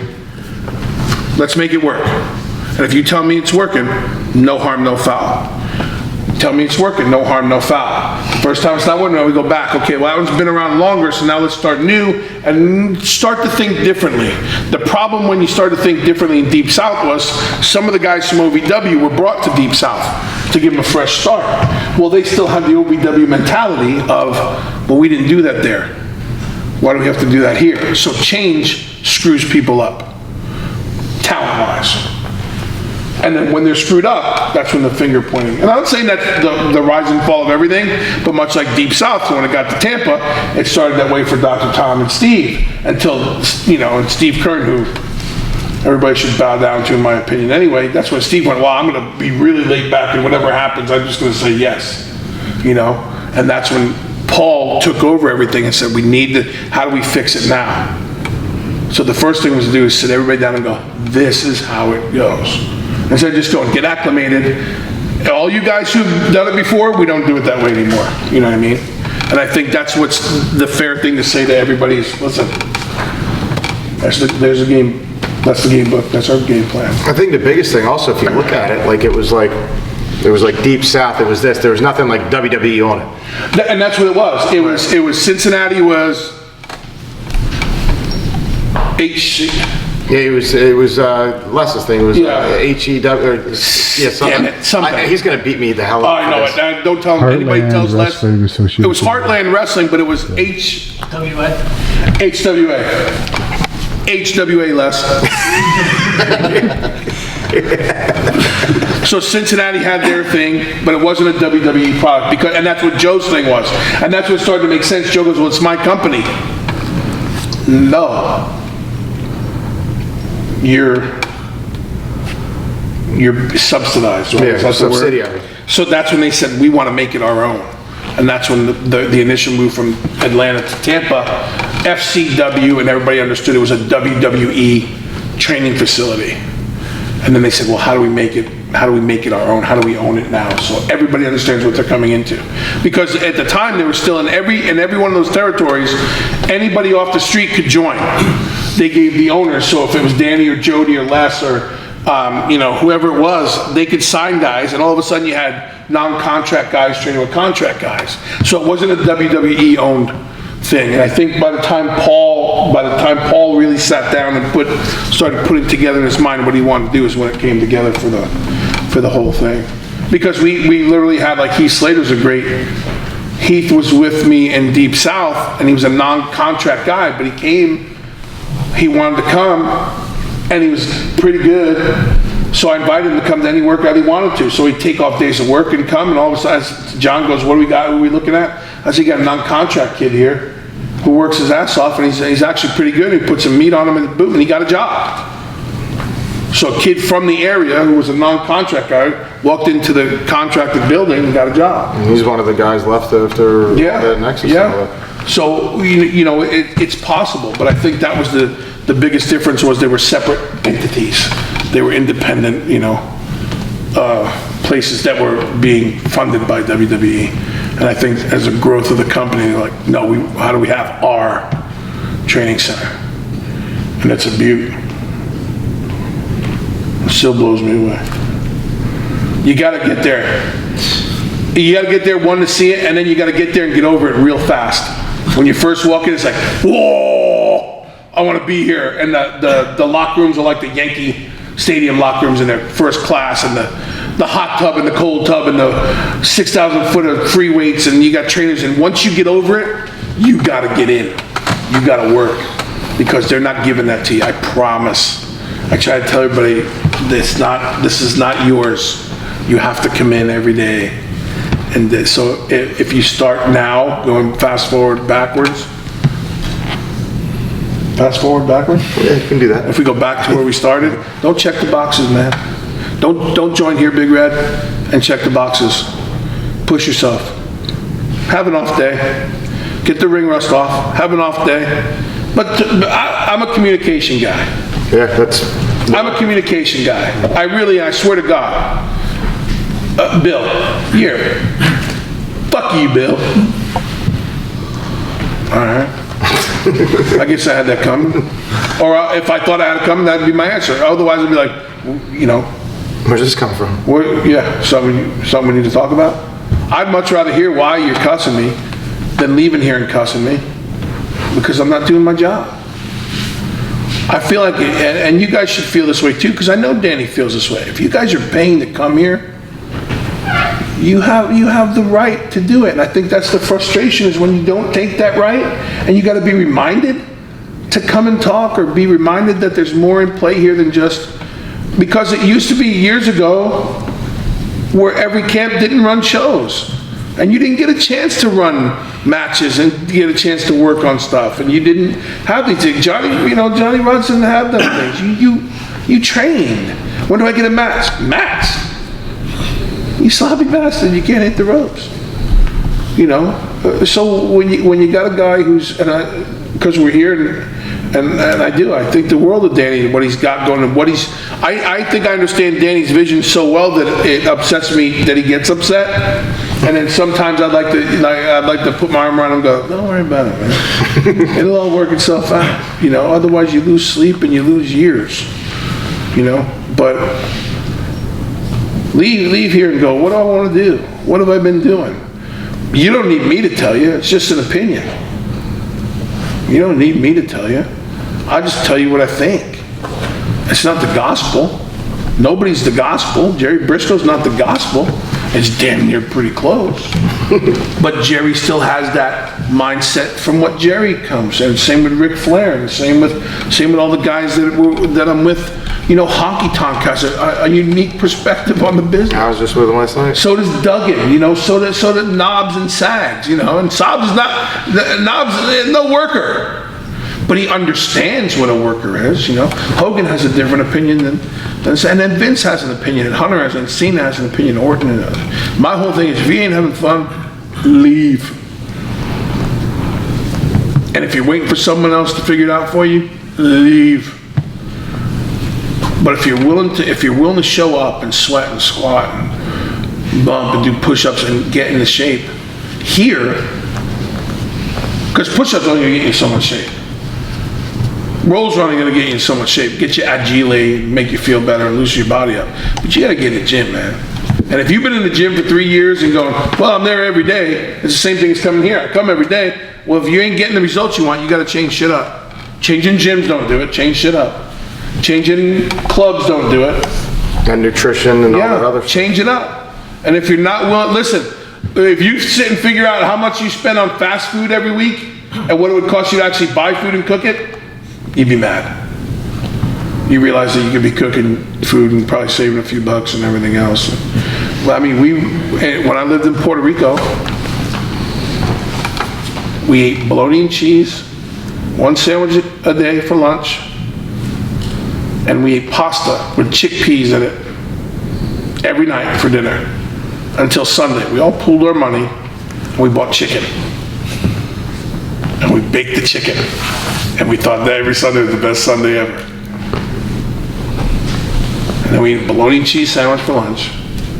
And then we had to take the bus to the gym and do all these things and save whatever money you had, and you saved for the chicken.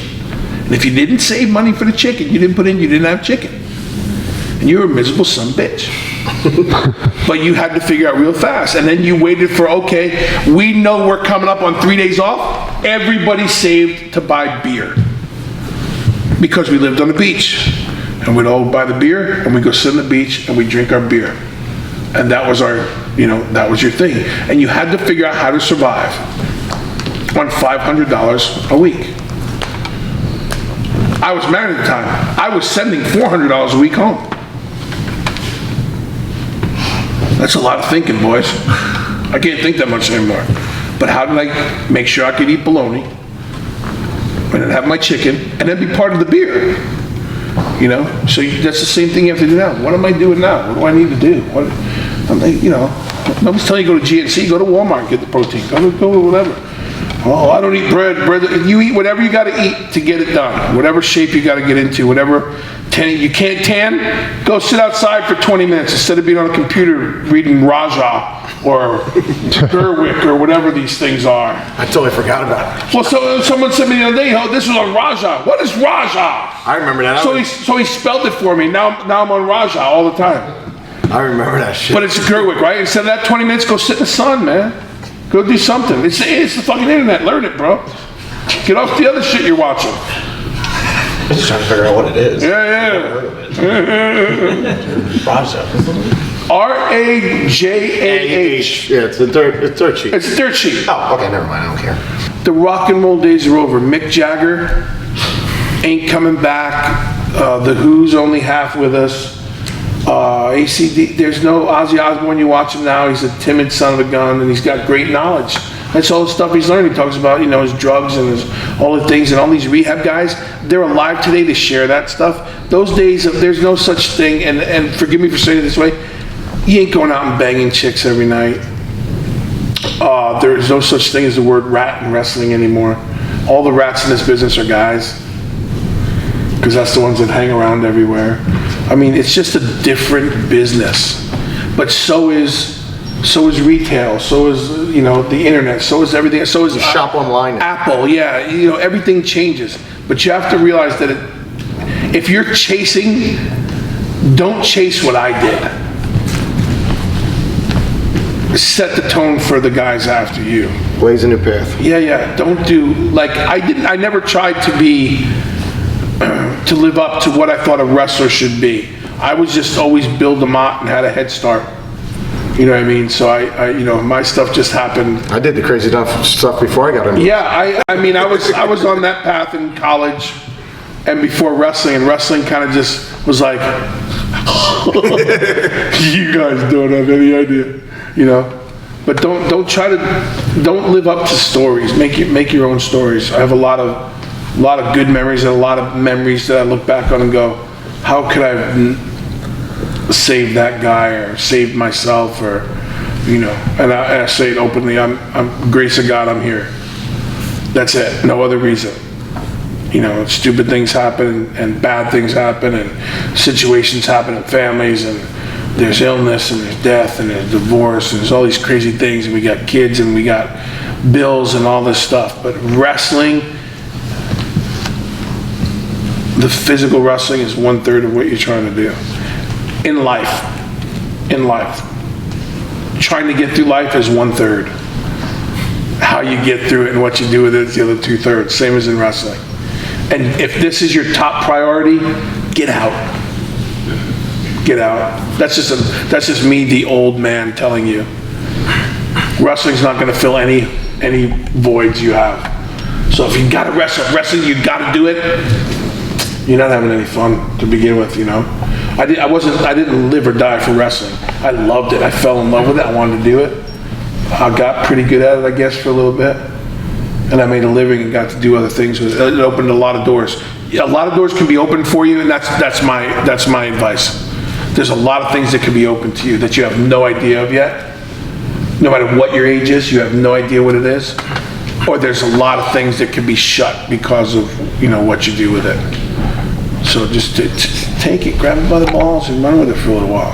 But always ask yourself. It goes back to that. I steal my pastor's line. What breaks your heart? I never watched my stuff. I'm not a fan of Bill Demott, Hugh Morris, Crash the Terminator, Man of Question, all the heebie. So you didn't like when I sent you that picture from the 80s? Oh no, I fucking hated it.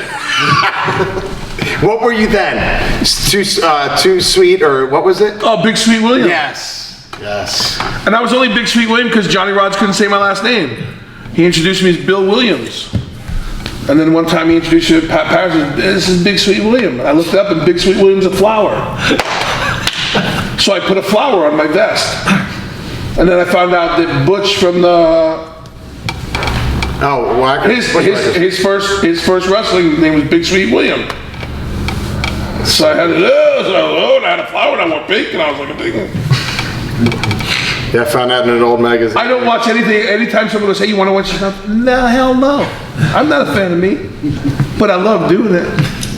And I never took it, I never walked away beating myself up over a match, or you stupid bastard, or that could have been great, or that guy sucked and that's why it sucked. I never took it that far. And a lot of people go, well, Bill, you think that's what held you back for so many years? You didn't, no. I was invested in what I did. I just didn't put the blame on anything. I couldn't fix it once it was there. The next night I could. To me, that's the point of this. I had 5 nights a week, where other guys had 1 chance a week. I had 5 nights a week to fix it. So by the time I got to TVs or what I need to do, I was a student of the game and I figured it out. So you just realize that whatever you do today, it's done. Unless you did something really bad that you should never do again, it's done, right? You try to get it tomorrow and you fix it. Don't just dismiss, Just try. Can I add something to what you were saying about if you're not having fun? Because I started this, I took over in 2011, and for a long period of time, I wasn't having fun. So if I wasn't having fun, I should have gave up, but there's also the way to think about this. Why aren't I having fun? And what can I change to make it fun? Because like, I'd be goddamned if I'll let anybody around me affect what I love. So I love pro wrestling. And if I'm not having fun here, I gotta change things. Oh yeah, I didn't mean if you're not having fun, leave that day. Yeah. Sorry. Yeah, because no, but that's what they hear. Okay, I'm not saying that. I'm not saying if you're not having fun right now, Big Red don't come out. I'm saying if you're here for 3 years and you haven't had fun in 3 years, that's a different conversation. But if you come today and go, this wasn't fun, I quit. No. But even then, like people cherry pick what people say. Oh, yeah, it's like, yeah. you have to get out of your comfort zone. It means I have to leave here. Or like you don't love what you're doing, like, but you hate it because like you're not in shape. Because you're at home not exercising. Because you party all the time. Of course you're gonna hate when I'm saying, right. Why can't you keep up with everybody here? You're not Change the group of guys you do work out with. You don't have gear. I'm telling you, get good gear. I'm being mad at you. I'm picking you apart because you're not doing what I say. That's why you're not having fun. Yeah. If you're not having fun because you're being coached, that's different. That's and I feel like that's the difference of people that have never, and that's the coach in me and the because I'm used to it from the wrestling. former athletic part of my life. I've been coached in everything I've done. So I understand what that coach was trying to do, whether it was football or track or wrestling, before I got into wrestling. So when my coach jumped on me, oh, this is what sports is. You know, it's not always the good game. You know, so I find that to be different. So, well, I've never done anything before physically or in sport. Well, that is, first of all, it's a big help to understand that. But people don't tell you that stuff. They lie in their resume, right? That's the other thing. Don't lie in your resume. I've been wrestling for 12 years before I came here. Twice a year for 12 years. Yeah, I've seen people like Yeah. But yeah, that's not what I mean. If you're not having fun today, leave. No, that's not what I meant. Because yeah, put the work in. If it's not fun, if it's not something that you're feeling like, you know, in 3 years, if you've been doing this 3 years and it's not fun and you've had a lot more down than good, and you feel like it's not getting anywhere, then it's that conversation. But first, that conversation should be with yourself. Yep. Then it should be with your coach, because I don't care what you think, contrary to popular opinion. At the end of the day, when I leave here, I don't care what you thought of your progress or what you did. Because you come and go, Bill, I'm so sorry, I had the worst day of my life, I just wasn't feeling it. I'm like, I thought you had a pretty good day. Well, now Bill's fucking with me. No, I'm just being honest. That's why I tell them, I don't care what you think. When I leave these 3-day camps, I only care what I think. I care about what you think, but if you think you had a bad one, you don't know what I'm thinking. I'm out here writing a review and going, you got a home run hitter in this kid, and he's over there moping in the corner. Yeah, don't bury yourself. Yeah. You know what I mean? You can't do it. Don't worry, I'm not worried about what you think. Come and ask. Because you could think you had the worst day ever and someone goes, that was fucking phenomenal. And you go, I don't get it. Who cares if you don't get it? Do it again. Whatever that thing was, it was phenomenal, do it again. Then you're not thinking. Guess what? When you're not thinking, you're having fun. Jeez, this whole thing went in a circle. You all right with that, Cuba? Puerto Rico. Whatever. They tried to kill me in Puerto Rico for 3 years. I showed them. I went to Japan and tried to kill myself. Any questions? You guys all right with that tonight? I don't know if I messed it up or... Let me just say this. Because we had a couple students that were hurt, so they decided like they weren't going to come here, which was hilarious. Because in my mind, like, I've been doing this for years. What an opportunity to miss just a conversation. Yeah, I've been doing this for years. And how often do you see me get in the ring and do anything other than my match? Even when I had my match, I didn't ever get in the ring to train for my match because it was second nature to me. But how often do you see me get in the ring and actually do things? Once in a great while. Maybe like I'll let you put me in a hammerlock, or I'll put someone in a lockup, and but that's it. So I'm learning constantly doing things, and other people are learning without even having to get in there. And then I learn when I go and do camps with Bill, and when I do something with Kevin Kelly or Rip or Les, I'm picking up little things, and I never had to go in there and take a fucking back bump or sweat. So like, that's the way wrestling is. You know, there was an old saying, you learn more sitting on a bar stool than you do in the ring. Now the bar stool came here. And everyone says, I don't pay to get in front of people. Yeah, you did. You bought this fucker drinks for 5 hours. You paid for that knowledge. Now you just paid for knowledge. And, you know, we didn't have drinks, which sucks, but you got some knowledge here and some stuff you can put in your back pocket. And guess what? Your back is fine. Your elbows feel good. You're not sweating. If it doesn't make sense tonight, so what? It'll eventually. Tomorrow or something. Yeah, that's what I always say too. Like, you'd be kind of going, oh, son of a bitch. But that's life too, right? Yeah, so you're fine. I tell my kids, like, you know, I coach my son's baseball team. Like, you're 9 years old. You're not going to get the infinite fly rule on day one. But when you get it, you're going to go, oh, Coach Bill. Like, okay. So I know, like, where'd you come from? Baltimore. You drove? Yeah.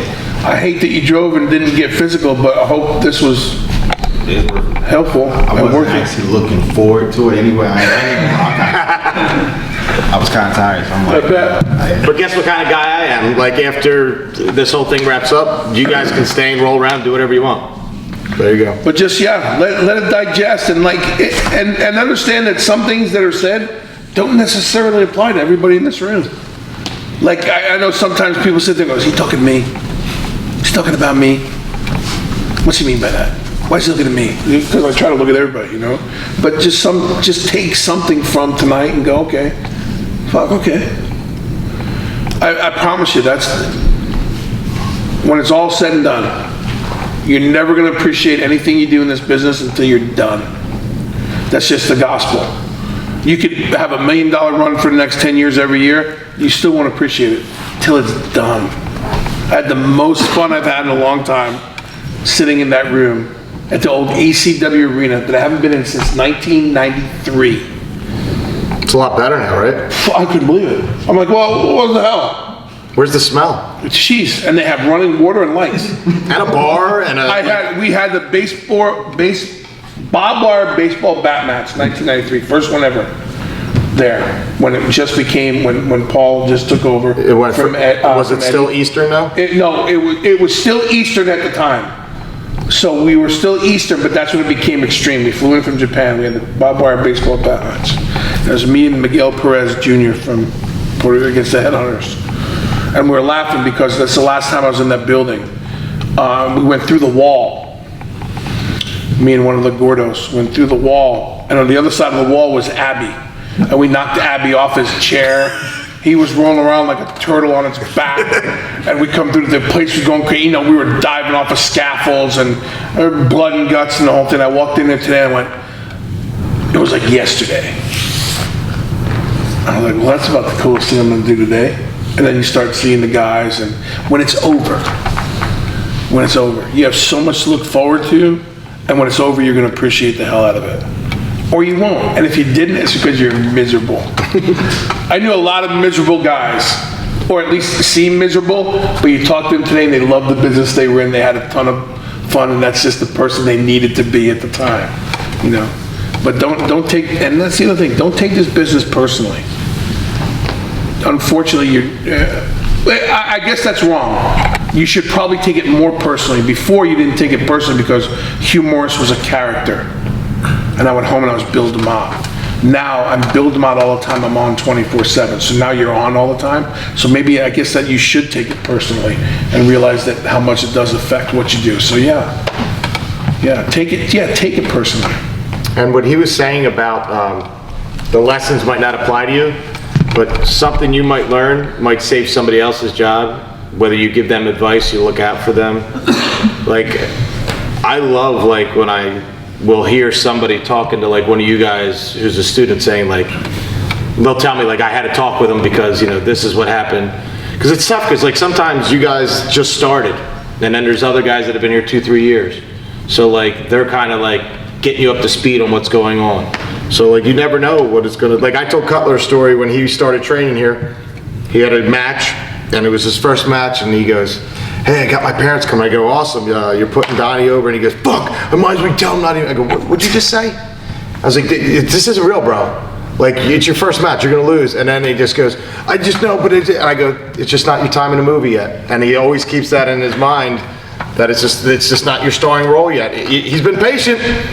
Jason Knight came into Johnny Rod's ECW. Yeah, he was here before. He says, Sure, I can tell you about that. he says, my parents are coming to the show tonight, John, so, you know, if everybody could, so they were coming to watch him train.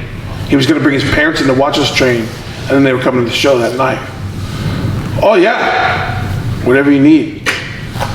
Boys, whatever the kid needs, whatever he needs. Okay, John.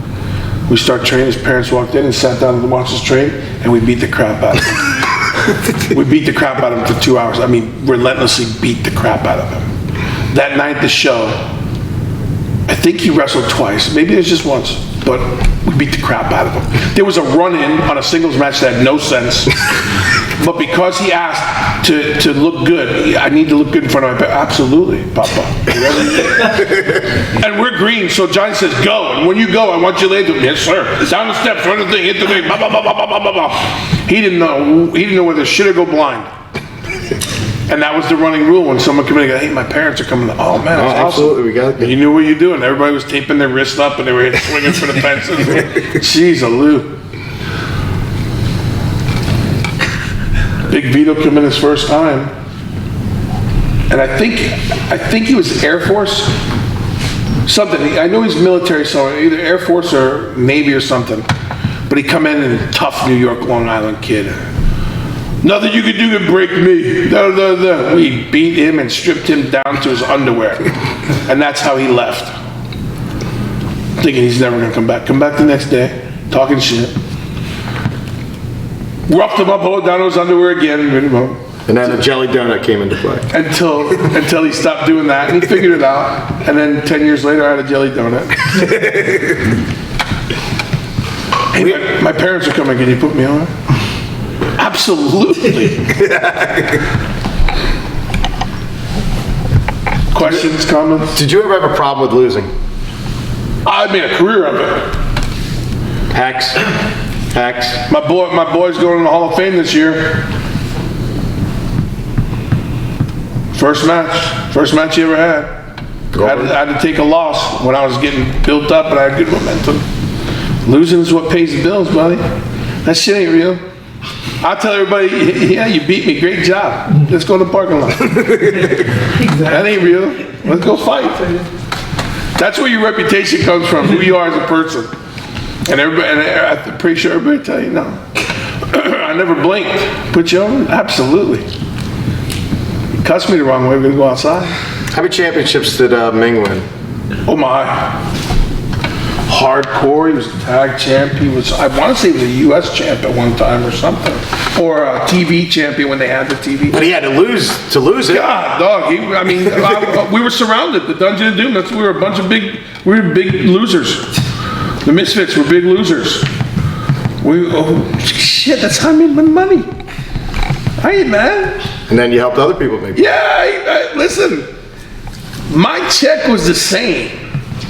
Anybody who says, well, I got paid more for winning, you liar. Yeah, you liar because your daddy was the promoter. That's it. You got it. What's the thing? You don't know how to win until you lose. You appreciate the confidence that much more. Everywhere I went until WCW, everywhere I went, I was fortunate enough to be some kind of champion.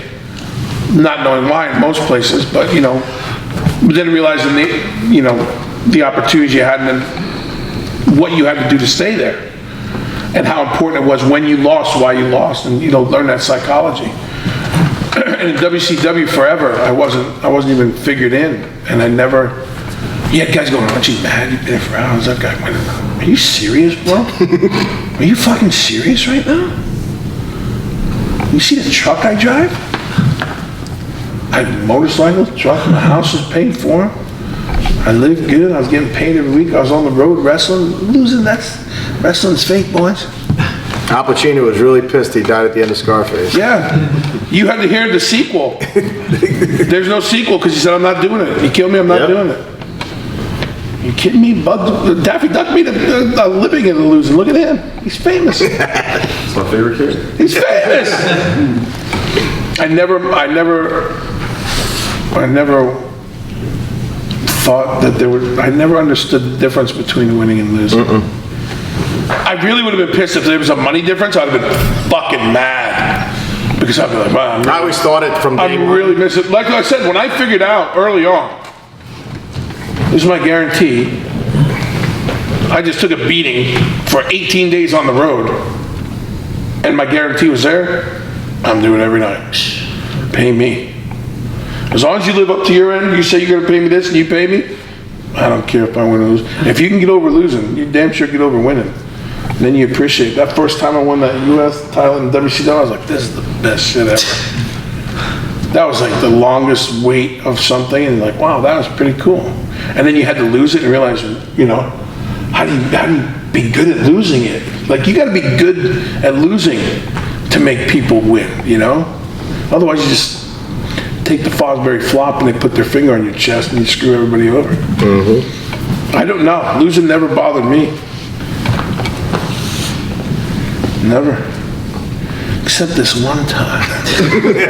No, never.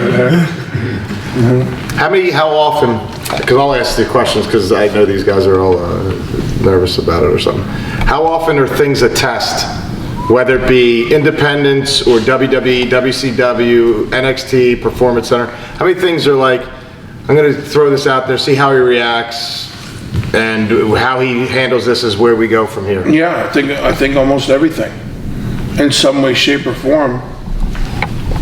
And if they're really good at it, it's very sneaky, and you don't even realize you're under the gun. That's why I say, you know, you're always on. I think everything's a test. Well, let's see what this kid's gonna do with this. I want you to, you know, Dusty Rhodes used to do the thing, be a chicken.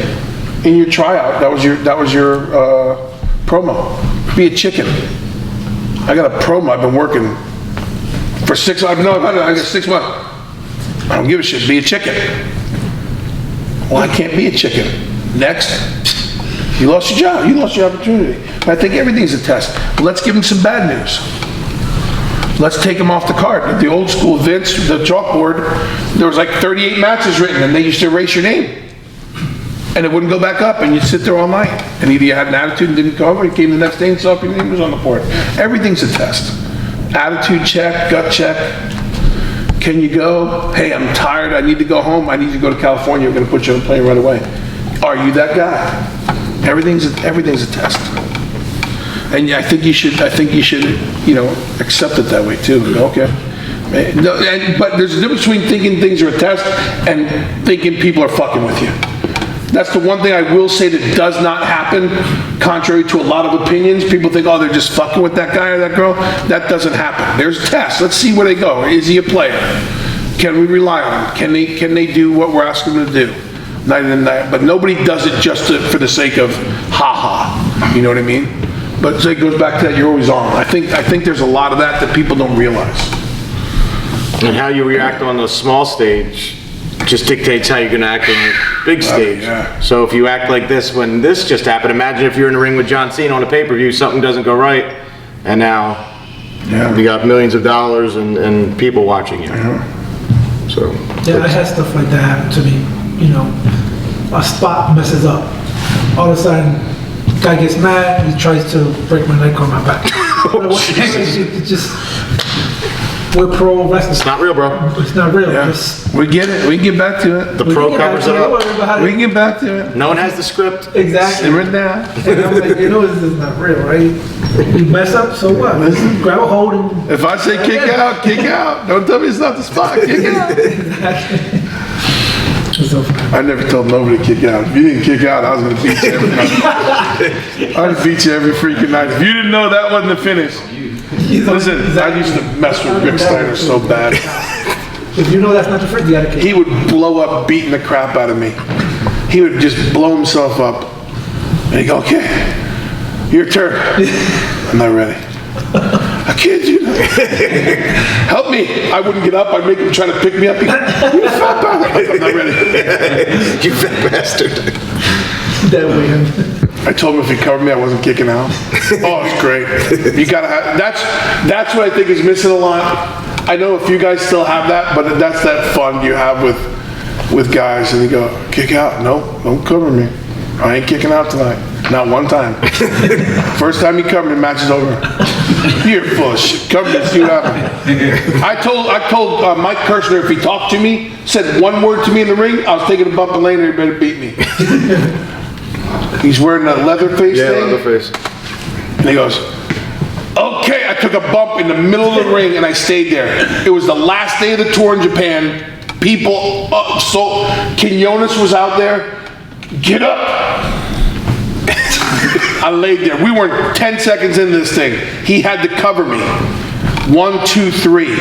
Whoa! All the people, Quinones gets on the thing, makes the guy announce it's 2 out of 3 falls. So Quinones goes, 2 out of 3 falls, cut the shit. I said, don't say a word. He goes, don't do it. I took a bump and laid there again. So the combine of the match wasn't even a minute.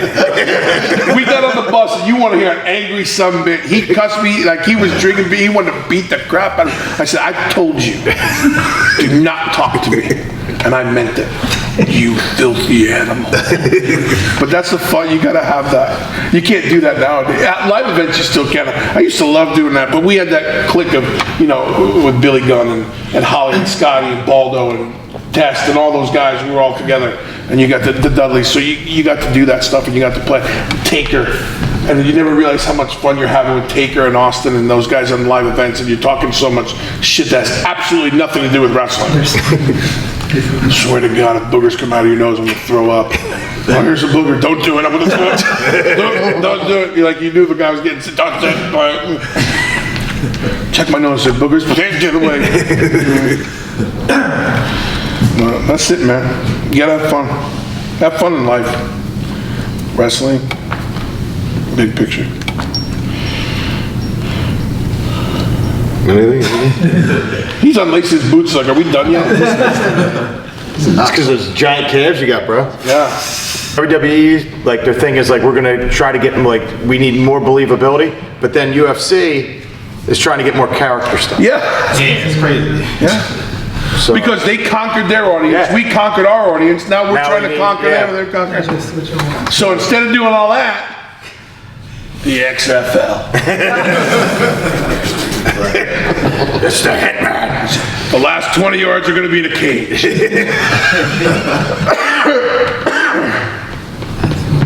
You guys cool? Any questions on anything? Are we good? Yeah, man. Use this guy. I say it all the time. Use him the right way. It's okay to see if he's pissed off. Unless he, and I think, and I don't want to speak for him, but unless he personally comes to you and goes, I hate your guts. Like, I seriously hate your guts, and if you keep talking to me, you're done.